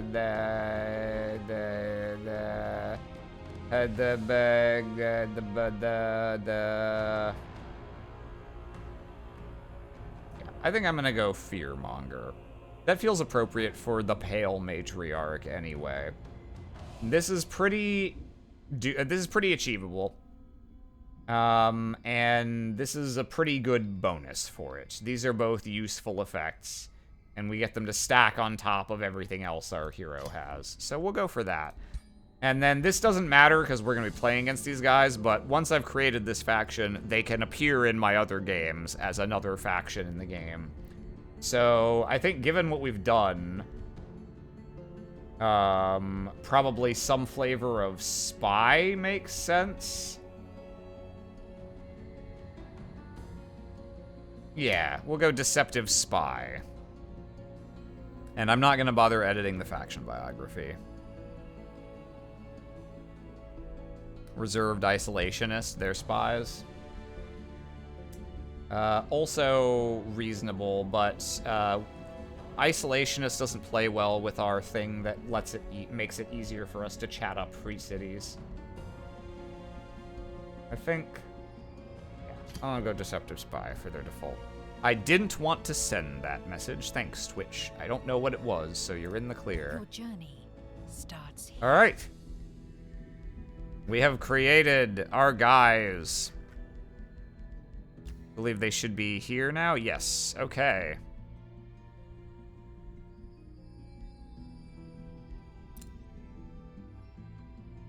Yeah, faction. They did shit a bit ago. IDK.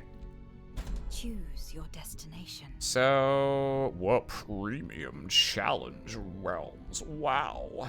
These are, I guess, new ones with the expansion. Various expansions. Let's see. So these are all the base game ones. Which of these have I not done yet? I'm gonna pick something that's not like a fucking crazy nonsense environment that entirely changes the game. We know we're starting underground.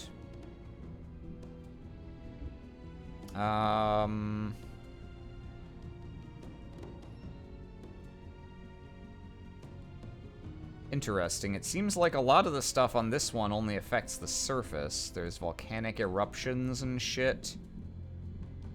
Units in desolate provinces suffer volcanic heat. Ooh. Hostile houses. Oh, free cities fucking hate you. That's not a great fit for what we're trying to do. Yeah, this is for conquering. Okay, this will be good if we go a conquering one. Let's play something a little more like normal. Deathless Battlegrounds is not particularly normal, I'm afraid. It's full of ghosts. Have I done this one? I think I have. I don't remember for sure, but I think I've beaten up this lady. Yeah, I've done Deathless Battlegrounds, I believe.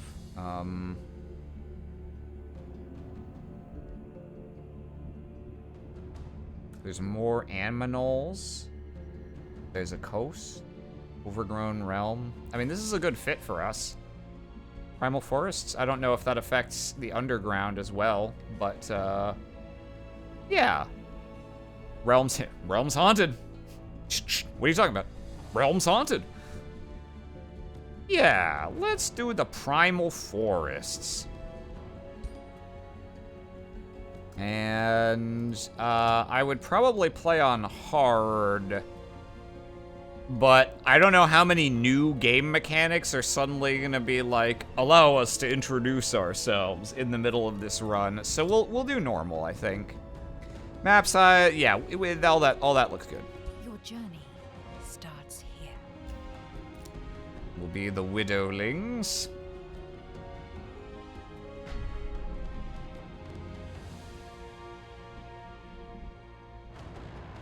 Unleashing magic. Let's cover these trees in webs. You know it.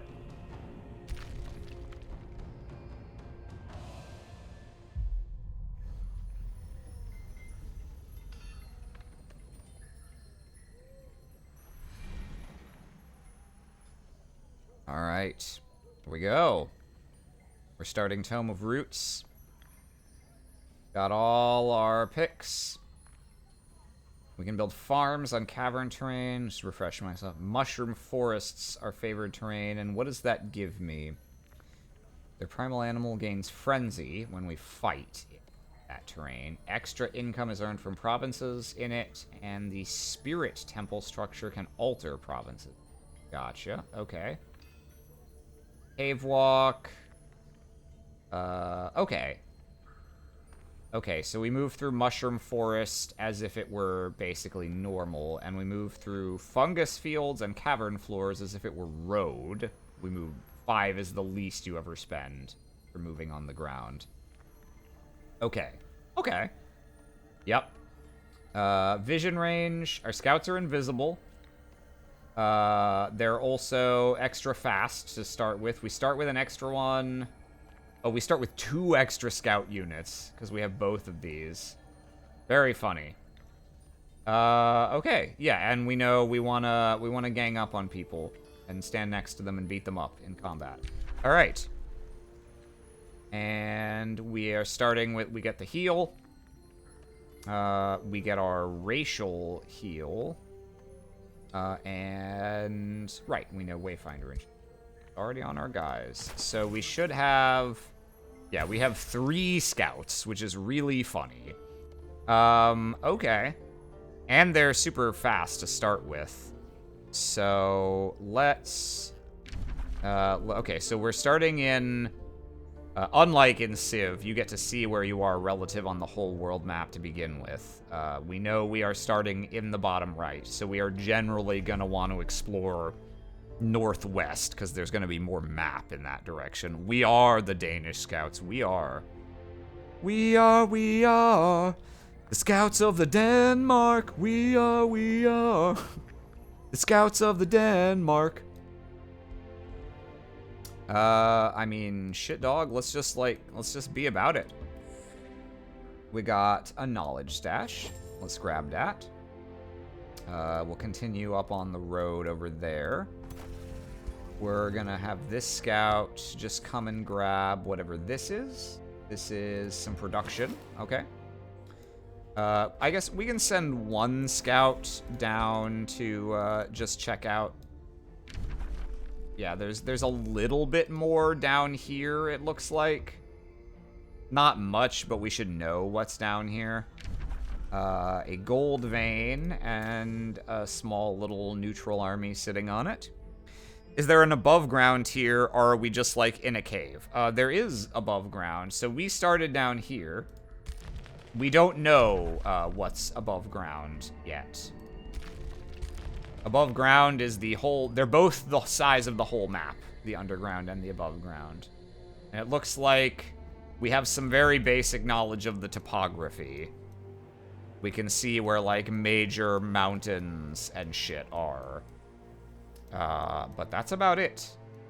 I've never played a Starts in the Underground race before. So pretty soon... We're gonna be able to unlock the ability to dig up some of these, these diggable earth provinces to possibly find hidden goodies. The land above is unknown to the widowly, indeed. Okay, we've got our scouts. We know there's a guy down there, but there's probably going to be a lot more guys if we go in the direction where there's more maps. So I think we're going to take our actual army,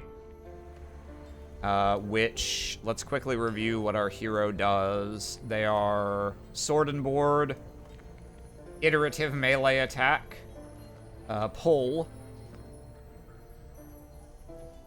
Okay. Oh, they actually start... Oh, do we start with excavation? Hold on a tick. We do! Okay, I guess that makes sense since we're underground boys. Can these guys just immediately... Oh, yeah, do it. Oh, I should have parked him slightly over. Okay. That's fine. We can grab that next turn.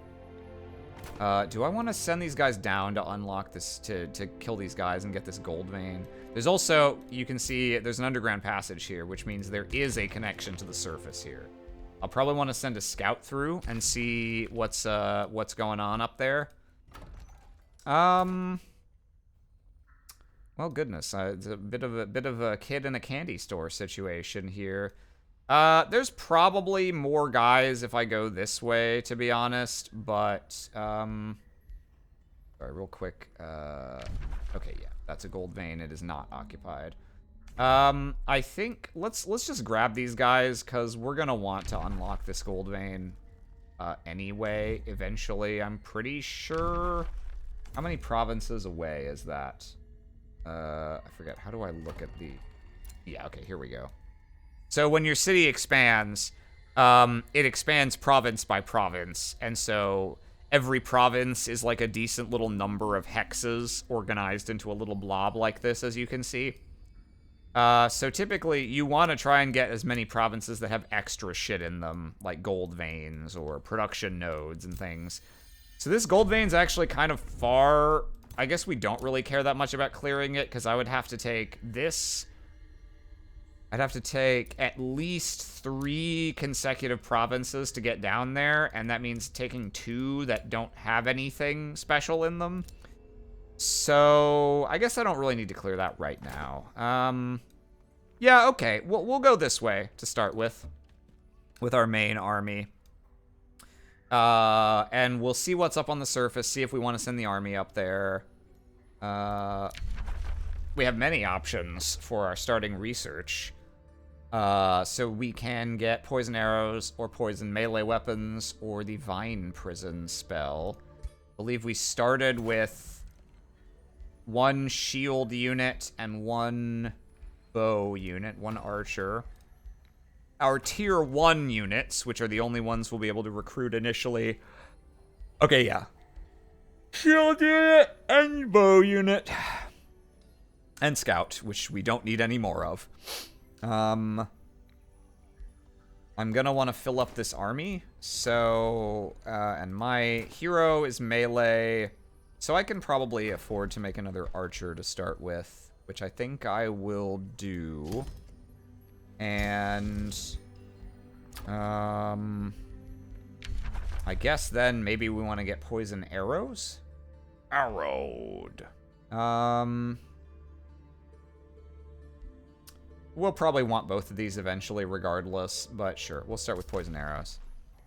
Vine Prison does sound pretty webby, though, you're right. That does give us something more active we can do.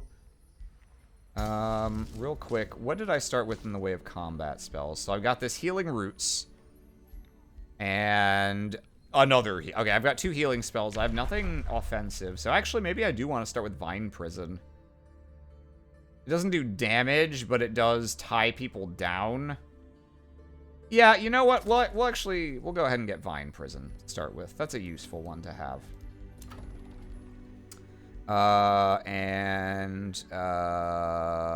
Oh, yeah, these guys are going to have their own set of buildings also. It looks like they have basic research and mana and food and gold, and then they have like a combined draft production food building. That's kind of interesting. Looking at the surrounding terrain, we're probably going to be building... Yeah, we have... Ooh. I see. Oh, okay. Neat. Yeah, we can probably build a forester pretty early. So... I guess I'll... So, different types of buildings have their production time and cost reduced based on what improvements you've bothered to build on your surrounding tiles. So building foresters makes it cheaper and faster to then build food production buildings and wood production buildings and libraries also. And like building quarries makes it cheaper to build shrines. Farms make it cheaper to build vendors. So you kind of want to look ahead at what are you going to be putting in your provinces so that you can take advantage of as many of those bonuses as possible. And given that I have 3 things that want a forester, I think I'll plan on going early forester. So I'll start with a vendor, because gold income is pretty limiting early in the game. And I don't think there's anything else for us to do right off the bat. We don't have any extra equipment or anything. Yeah. Let's just go. Do the thing. Vine Prison has been nerfed significantly. I see. I found a man! Ooh. Not far from Motherweb, a wondrous tree pulsates with invigorating energy. Its strangely familiar energy inspires you even from afar. A faint chirp on the wind calls you to it. Your eyes fixed on the tree, you discern a faint apparition of immense power. Could it be? Is that the ancestral spirit of your widowlings? The tunneling spider herself? Does the tunneling spider, whom your people intimately call Underratter, truly grace this realm? You should visit the tunneling spider den presently. Oh, okay, so I want to go here. Oh, alright, well then I shouldn't have immediately walked up this way. I guess I could just send a scout there.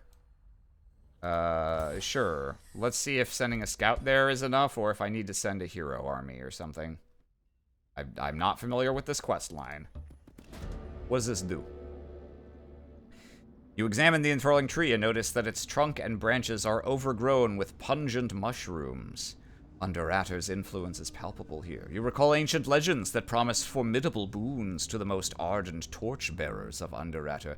Claim this territory so you may build the Tunneling Spider Temple, which invokes the power of the Tunneling Spider to slowly turn your domain into mushroom forest where your widowlings thrive. Okay. Secure at least 2 Tunneling Spider dens and build the Tunneling Spider Temple. Alright. Sounds good. So we're going to want to annex this province. And does that show up as a... Okay, yeah, so that does show up as a thing here.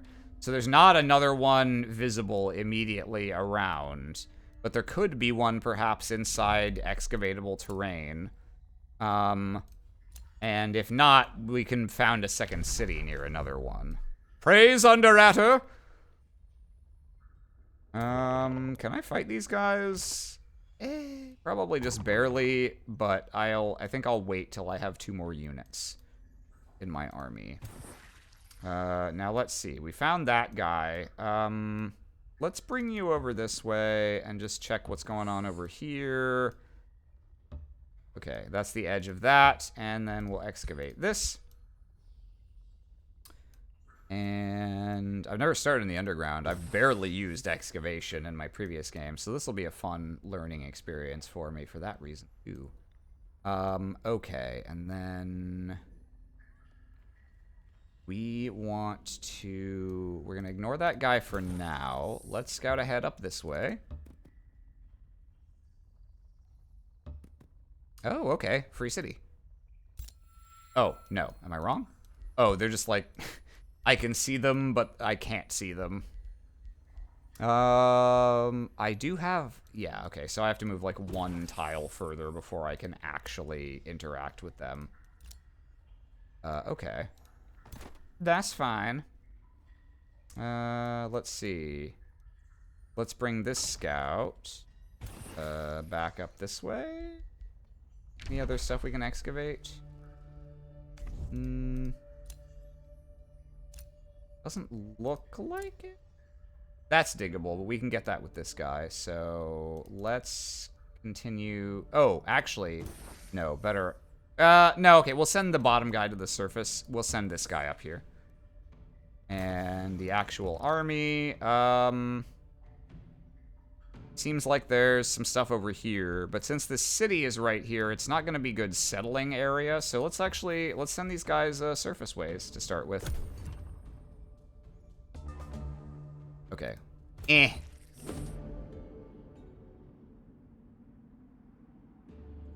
Oh, okay. So they were nice to us. They gave us a, there's another Widowlings city nearby. I think this is often the case, that there will be a second unaligned city of your same starting race. And because he is our race, he has the same affinities as us. So we're going to give them a Whispering Stone. These are your small number of things you can give out to free cities to slowly increase your reputation with them. So you can only grind up a few cities of it. You always spawn with a free city of your race? Okay. I wasn't sure if it was always. I knew it was frequently, though. They're not of the web. Kill them! Okay. So that's a go-in. And if I remember correctly, I think we also get a thingy off of that, but I'm not gonna worry about that right now. Okay. We have to walk around the city, right? We can't walk through it. And they're tunneling Spider Den there. If we annex this city later on, probably peacefully, then we can get that. Okay. Little 5-stack down there. Let's see. Okay, yeah. The base movement cost is 8, but it should only be... Okay, yeah, it's only 6 for us. Yeah, there's a lot of 5-stacks around. I was hoping to find a few more, like, 3s that I could easily beat up with just my starting army. See what's going on above ground. Ooh, meeting a curious skull pit.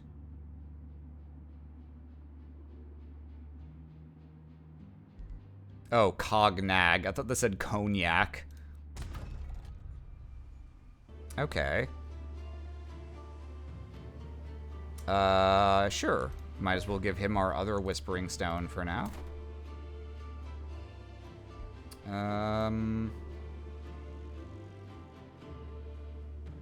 I guess... Do I want to actually start exploring the surface right now? Let's see.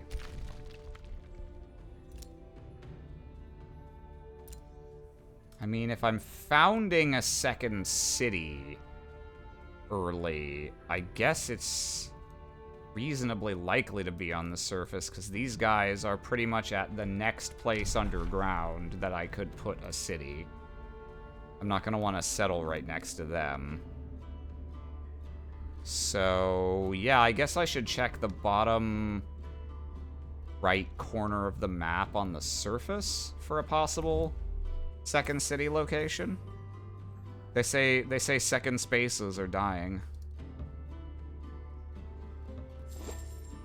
Grab that little knowledge stasherino. Yeah, we'll send this scout. He'll be able to check what's going on up there. And then this scout, you can just continue up this way. I think we know there's units we want to clear out down here. These guys are going to finish an archer in a couple turns. Ooh, got another population we can put in places. I guess let's get our Forester down. Yeah, let's get a Forester down. We do want this, like, temple majigger.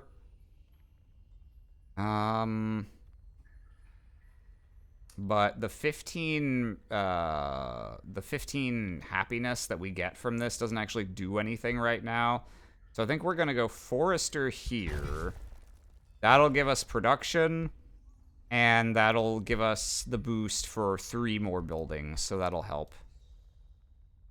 Skull Pit is about to have an infestation of fun. Let's see. Yeah, I guess I'm gonna bring these guys back underground, I think.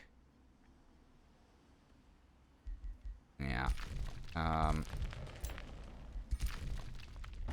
Bring these guys back underground in anticipation of giving them 1 extra archer and then probably trying to take on these 5 stacks. In Fun Station. Alright, we finished our vendor here. Let's just get food next. Build storehouse. And let's move into scouts. Let's see. Yes, we can go and wander off here. See if there's anything interesting. That's excavatable. Doesn't look like there's anything else right around here, so let's go up here and diggy. Diggy leg. And if I'm gonna have these guys just come back down here, I'll send the scout to the surface instead. Ah, fuck, there was a... Alright. There's some good stuff I can fight up here. But I should clear out the area around my city first, I think. Let's see. Why don't we... We'll start by going south, because there's like a 3 stack down here that we can just beat up pretty easily. Yeah. Okay. And these guys will also go to the surface. Ooh, okay. Desert, you say. I am Bug. I am digging a hole. Diggy hole. So diggy hole, what a diggy hole. Well, you diggy hole, what a diggy hole. I wanna dig, I wanna dig, I wanna dig, I wanna dig, I wanna really diggy hole. Yeah, this looks like a good place for a second city. I'm not gonna be able to conquer this Temple of the God-Ear for a little while, but these other, like, packs of neutral guys look pretty reasonable. Would you fucking show me what the guy is, sir? Please? No? Oh, I was clicking on the wrong one. Alright, my bad. Yeah, tier 1 units. Yeah, this will be a good place to come and beat up some dudes and found a second city. Okay, cool. Wait, what? What guy? There's no guy there. You're crazy. You're all crazy. You're all worthless and weak. Now drop and give me 20. Okay. So we started with a couple bonus things on this tree from our racial picks and such. But yeah, this is basically the this is like the equivalent of like the social policies tree in Civ 5. These are all passive bonuses, passive-ish bonuses that you can pick. And to pick ones that are affined to particular, well, elements, you have to have been accumulating affinity with that element, and that accumulates just, you know, every nature affinity you have adds 1 point per turn. So, like, this first one doesn't take much, but then all the way at the end of the tree, you have to have accumulated, like, 500. So even with my starting 4, I would have to wait 120 turns before I could take this. So... there's one per color, and then there's one that's universal, that has some basic stuff. that anyone can make use of. And we may... This doesn't do anything immediately, but when we go to found a city, we'll obviously want to take this first.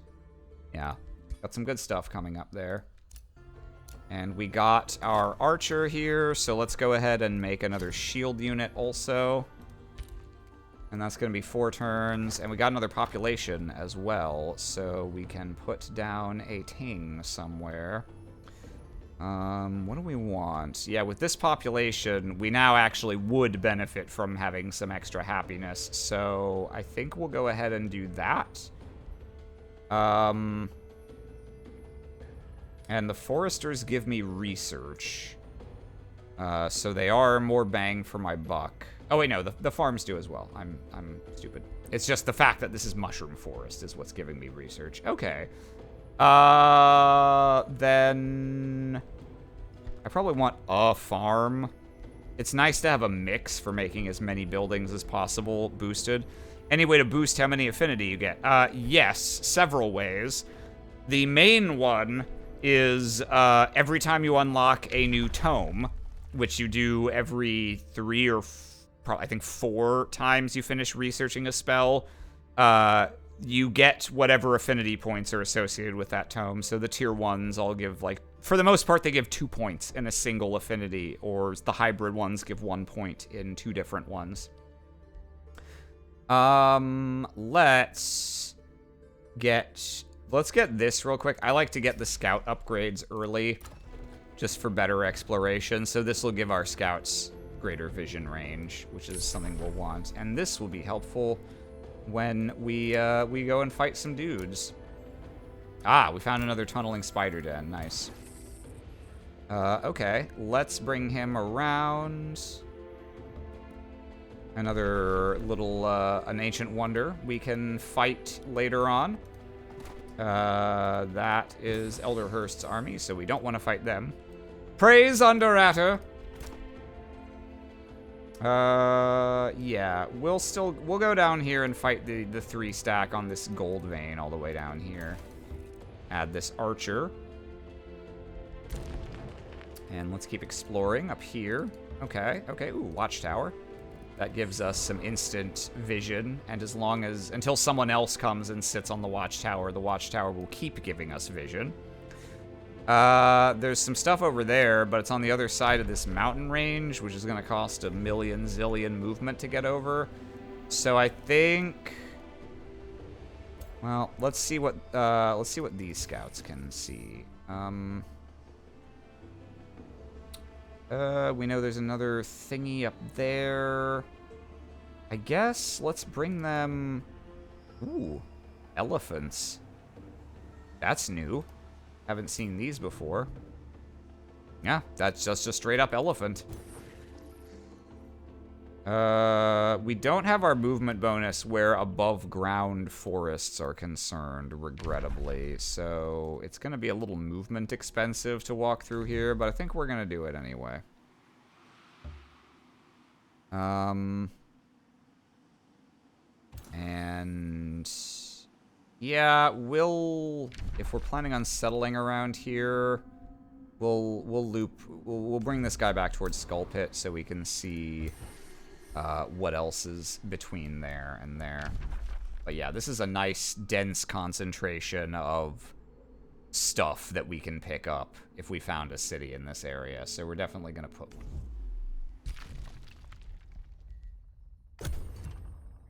I'm not gonna play too far into this, but I'd like to show a combat. So we'll go just a little further so you can see that. There. We'll be able to hit those guys next turn. Let's go over here. And it doesn't look like there's a lot of other... Yeah, there's a river here, so there's not much else we can find up by Elderhurst, I don't think. And they don't like us enough to be okay with us wandering into their territory. So, yeah, it looks like... Ooh, okay. I'm going above ground, and I've immediately met this fucking frog bitch who's in, like, all of my games and is always an asshole to me. Daffodea of the crusading croakers. Frogs, the natural enemy of insects. They like me for alignment reasons. They don't like me because they're spooked by me. Frogs eat bugs. They have to die. Let's... Can we hop on through? Ah, okay. Oh, and their city is right up there. This is within their territory. Okay. So, if we build a city here, we're naturally going to want to make good with Skull Pit and Elderhurst as our first two free cities. So, there's a good chance we will end up in conflict with them just by virtue of them being next door. In the meantime... Okay, there's a road over there that I can follow. That will be better than mucking around here, but I do want to make sure I'm covering all the land next to this mountain range. Yeah, there's some good land over here. This would be a good place for a city also, if there's nothing fucky right here. The dastardly frogs are trying to block access to the surface. It does kind of suck when there is another empire right on the other side of an underground passage, one side or the other from you. Okay, well, then there's not much else we can do with this scout right now. So we're going to bring him back down, and I guess we'll put him on the surface as well. There's actually not a lot for us to explore in just this initial cavern we spawned in. Which I think is pretty common. Usually, the underground is not massively interconnected. It's more like a bunch of distinct caverns. They heard about the time a frog tried to cross the river with a scorpion. They're wise to my shenanigans. Okay, let's see. Which of these do we want next? We got a mana node. The Arcanium ore is still occupied, so we won't get any of the bonus shit from it until we kill this guy.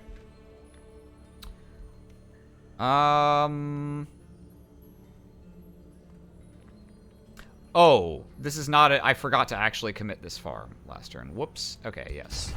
We build that farm. Hashtag build the farm.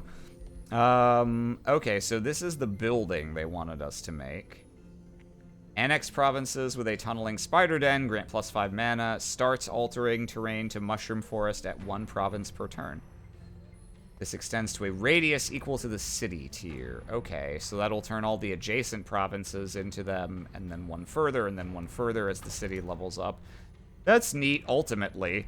That'll give me bonus research because of the getting +2 research from favored terrain. But that's not the next best thing to build, I don't think. I think I want this woodcarver's workshop. More food, more production. Let's get bigger number.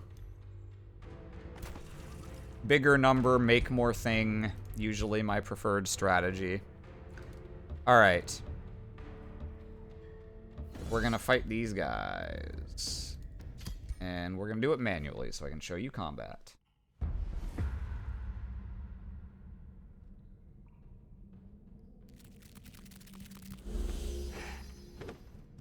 Alright, here they come. They have got a tier 2 shield unit, iterative melee attack, and a cone. 1 range, 1 move. They've got a single shot guy, the hedgehog unit, and then they've got the Boyds, who are also an iterative melee attacker. There's a couple different, like, forms of attack. Basically, all units have 3 action points for their turn. Movement takes a variable number depending on your speed. The most units' movement means that every 2 hexes they move takes an action point. So if I move 1 or 2, it takes 1. If I move 3 or 4, it takes 2. And then you actually can't use your last action on movement. You can move until you have only 1 pip left, and then you can do a thing. And actions take some number of pips, so some of them just take 1 in all cases. So you can do them after moving your full distance. Some of them, like this, are iterative actions which perform once per pip you use on them. So, like, if I move these guys here and then melee strike, they'll only hit once. Whereas if they don't have to move at all starting their turn, they just hit. They hit 3 times. So, units with iterative attacks get really strong when the battle lines clash into each other and stay put. Whereas units with attacks like this, that just take 1 pip, can be fully mobile and still get their full value from attacking. Some actions require you to have multiple pips, like this guy has his summon, but he has to have 3 pips and not do anything else or move. Oh, sorry, we Pathfinder 2e now. Yeah, kind of, pretty much. So a good mix of guys who can freely move and guys who want to stand still is usually a good idea. Our hero, as a sword and shield user, is also an iterative attacker. And the pull is a single pip. Okay. And then command is also a single pip. Target friendly non-hero unit regains its action. That's pretty good. Pretty good. Okay. So, I don't think we're going to be able to stay out of the hedgehog's range. Because this has 4 range. 1, 2, 3, 4, 5, 6, 7, 8. Maybe we can, actually. We're going to want to probably move close to these guys' ranges, but not quite into them, or only to the edge of them, so that they move up and only get 1 attack. That faker. Yeah, we can, let's put our hero up here. Oh. Yeah. Anywhere where this guy can only hit once should be fine. So what we'll do, let's do this. Let's do this. Yeah, there's no 2 adjacent things that have obscuring on them. Some terrain makes it harder for you to be hit by attacks, for instance. I think we'll do this, because we want our overwhelm tactics and our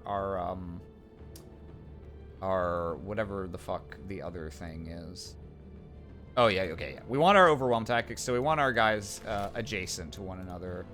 I'd like to keep my weaker guys out of the possible attack radius of this ranged attack from the Quillback. So we're going to keep them just a little further back.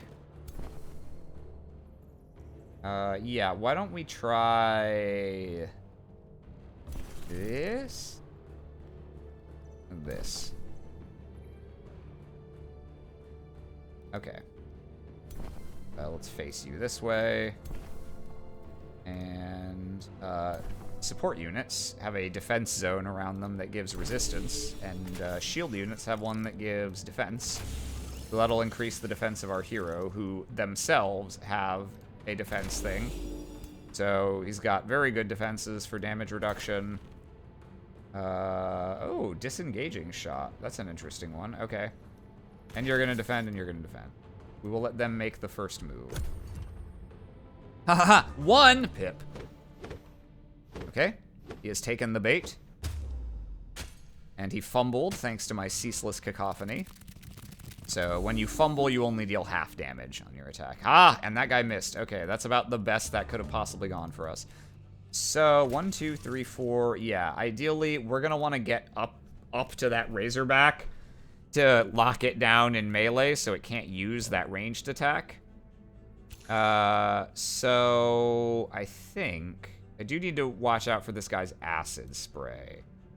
Okay, that's the cone radius of that. So I will be signing up for that if I get next to the Razorback. It's probably still worth it, though. So I think what we're going to do...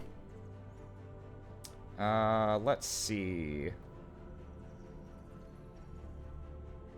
Oh, okay. So when our guy heals someone, which I guess we should have done on the first turn if I had read this, it gives them 3 stacks of the primal animal thing, so it helps them stack up to the thingy. That's nice. And he can heal himself to get closer to being able to summon this. Okay, I'm gonna have to learn how this faction works on the go since I've never played them before. I do need to watch out for this guy's ass. He's been alerting me walking around the underground. The clapping of his underground cheeks. Okay. I think we're just gonna go for max numbers of attacks with our ranged guys. Okay, nice. Let's go for it with this guy. Okay, pretty good, pretty good. Didn't get any misses, only got 1 graze.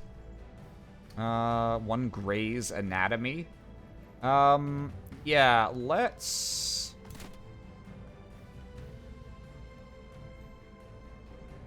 see. You have how much health left? You have 40 health. This can deal 13. This can deal a total of 18. Yeah, we actually have to, like, fully mob this guy if we want to kill him. We have to go mob psycho on him.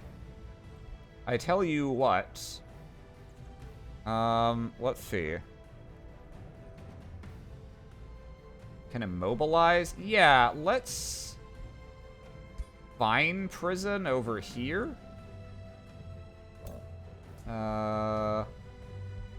Yeah, let's try this and see if we can lock these guys down.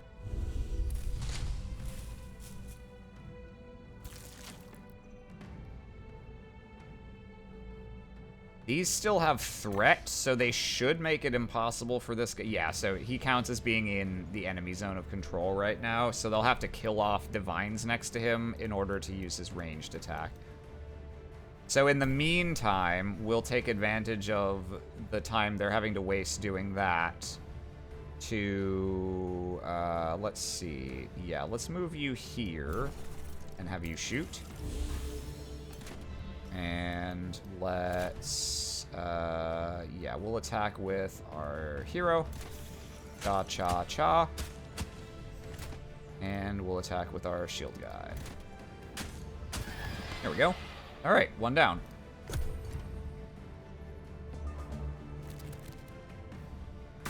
Okay, he used his cone.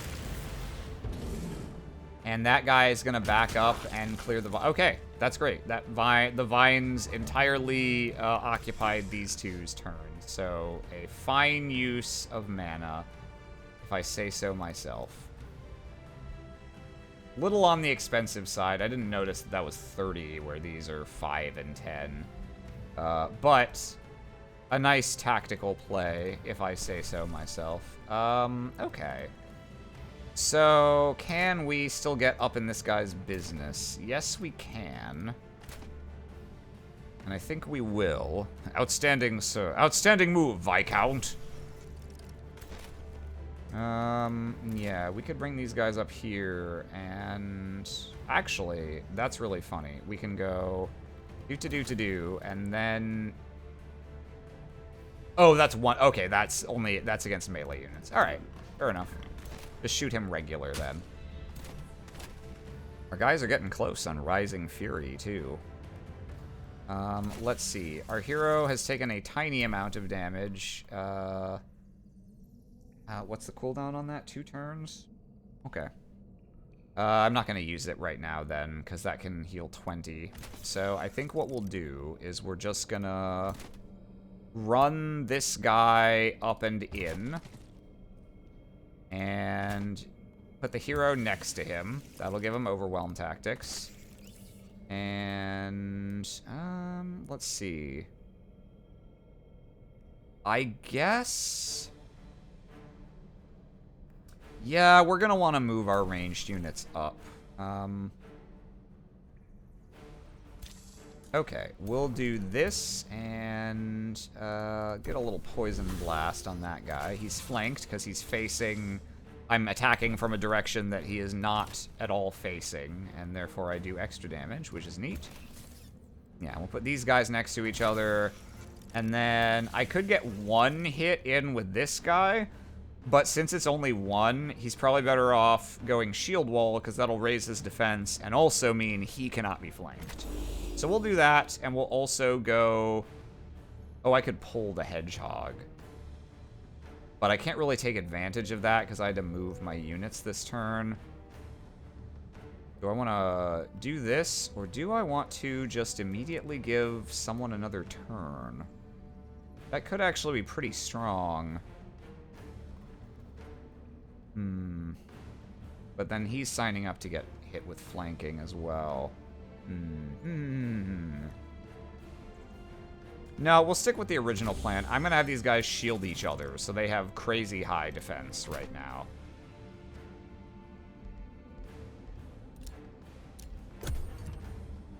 Let's see what you got. Okay, he's just going to back up. He'll get to use his ranged attack, but he had to take an attack of opportunity. Oh, and the miss. The misser.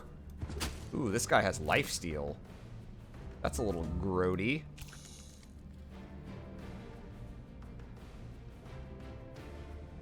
Why do you have lifesteal? You're not undead. I guess that's just a thing he does. Oh, gather metal. On hit, this unit gains 5 temporary hit points and has a 60% chance of gaining bolstered defense. Ooh, okay. Decent little melee guy, aren't you there, fucker? The fucker. Let's... we probably want to heal you.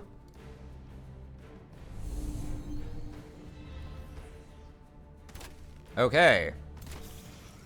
He now has Fury of the Tunneling Spider active, so he has lifesteal. Deals 3 blight damage. Okay, that's pretty nice. Pretty nice.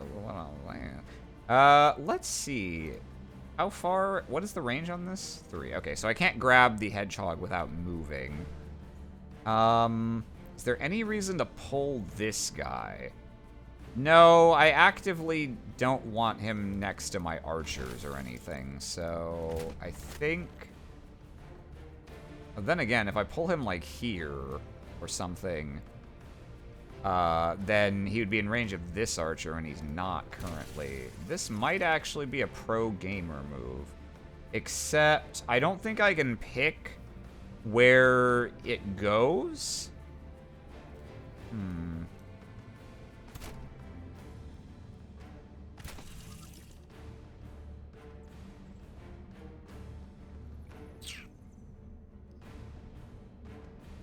90% base chance to be pulled to an adjacent space, become constricted for 1 turn. I think what I'll do, let's Wagabo B this guy. I'll take a hit back, but I'll lifesteal that back with my own hits. And then I can command, give him all those action points back. Actually, oh, this would be really funny. If I moved here, I could pull him. Huh. That is a funny idea. You know what? Let's fucking try it. It's really funny. Come get over here. Yeah! Alright, that's the exact hex I would have wanted him pulled to. Because now he's stuck between my guys. Actually, he's flanking this guy, which is not ideal. But now I can pump him full of lead. With a pocket full of shells. Okay, and as we saw, the tunneling spider buff does come online mid-turn. Okay, nice. We get some good damage down. And we killed one of them, so they're not gonna do nearly as much damage with their melee now, even with the flanking. Okay.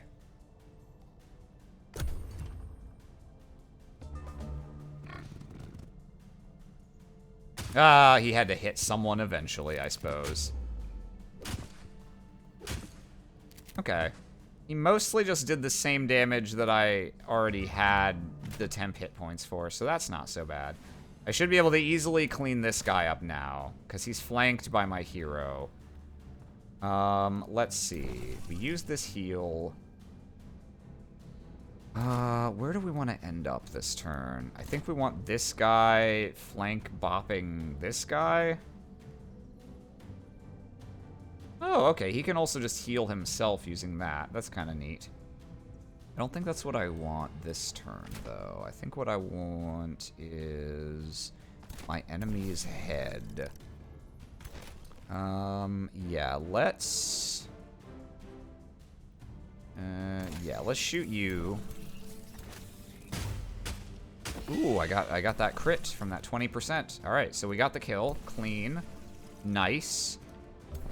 Let's move here. Let's shoot you. Let's see. We're going to go here. Get our overwhelm tactics and take our 2 flanking hits. Get our temp hit points. Okay. And then we should be able to just clean up with the archer and hero. Yeah! So, any damage you take comes out of your hit point total, obviously, as you can see. When you gain health mid-battle by, like, healing spells and things, you can only ever gain the D&D equivalent of temporary hit points. So all of the healing that I did helps me stay alive in combat, but as you can see, the bars are still depleted to whatever level after combat. So you cannot actually permanently recover health in combat. You can only regenerate health of your real bar on the world map.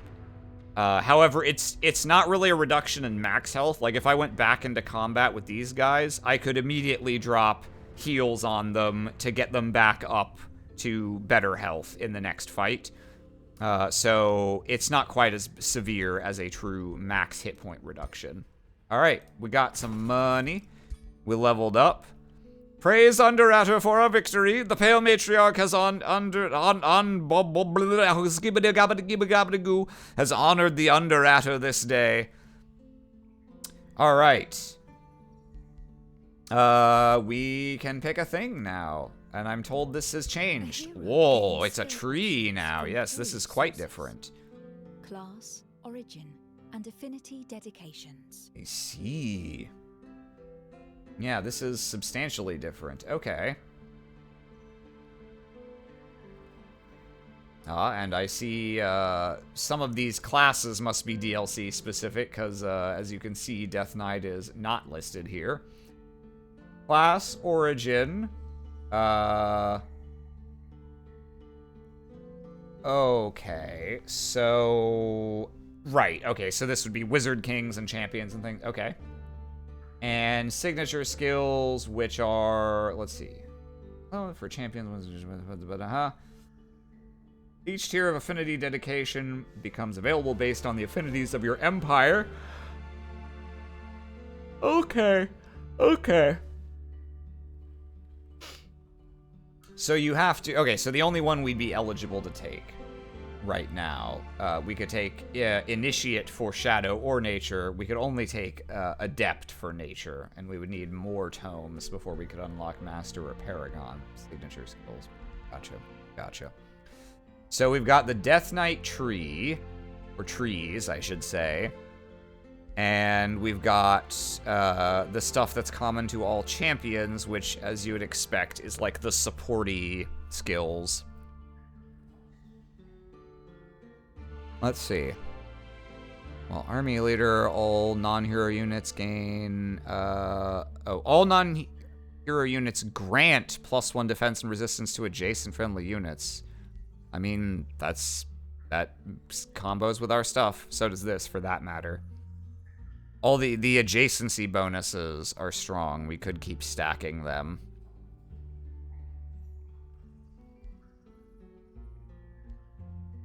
You can get experience per turn, regeneration per turn. That's not bad, actually. Regeneration can be painfully slow turn to turn otherwise. Target friendly non-hero unit regains its action points. That's the one we started with. Ah, okay, so you get one that doesn't cost anything to use. Or you can get one that does that and then jumps to one additional target within 3 hexes. Okay, that's cool. And then we got our Death Knight tree. Or just fightin' better.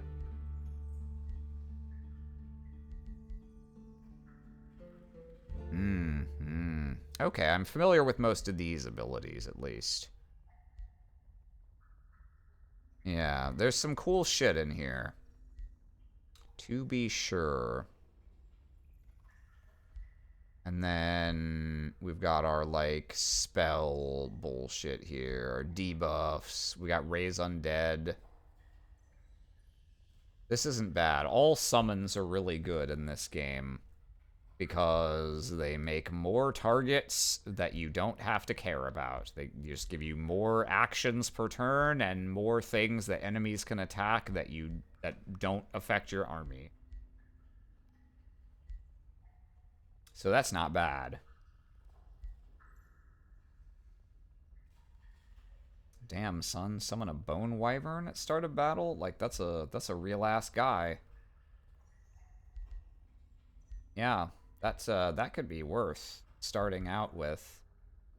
Even though, I mean, we're not, like, undead themed, but you don't really have to be. This is just, you know, free zombie you can get, and it stacks with the guys you get at the start of combat. That's not bad. That's not bad. That's not bad at all. This is also really good. Getting a command level up. That's really cool that you start with this skill if you're a champion. This, in previously, you could get this skill, basically, but only as, like, a culmination of support abilities. Having this right out the gate is quite something. Now, I know we said dragons aren't bugs, but I think our Pale Matriarch deserves a Bone Wyvern mount. You can get a Bone Wyvern mount,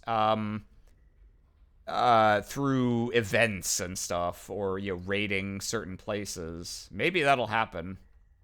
This would just be a separate unit and not a mount, but it would be pretty fucking rad. Honestly, there's a lot of good stuff here. I think I'm gonna start with this stuff, because the summon is just so powerful, especially early in the game, for keeping damage off of your very limited number of actual guys. The Raise Zombie is not as strong as most other summons because you can't use it until something has died. But it's still pretty good, and since it leads into the ones that just straight up start us with an extra unit, that's pretty #worth IMO. Alright. I think we're gonna end there for tonight. We only raise other bugs. Bug zombie. Bug zombie? I mean, zombie is Golgari themed, even if it's not spider themed, so there is that. Okay. Yeah, I think we'll stop there for tonight, because this was always going to be a mostly creation stream. But yeah, this will be my next, strategy game I play on here. It'll take a while. If you can believe it, this is even more ponderous for me to play than Civilization most of the time. Especially while I'm still, like, explaining the game for chat and stuff. But I think this will be a fun one. Can't wait to punch Frog Shaka. Yeah. Daffodea just always spawns close enough for me to like, have an actual problem with competing with him over land. And he just always hates me for whatever reason. It's a rivalry that transcends lifetimes and identities. So, probably by the end of this, we will be coming for that frog bastard. Alright. Well, I hope y'all enjoyed this. I hope you're excited to see how far the spider bugs can go. Praise Under Adder. And have a good night.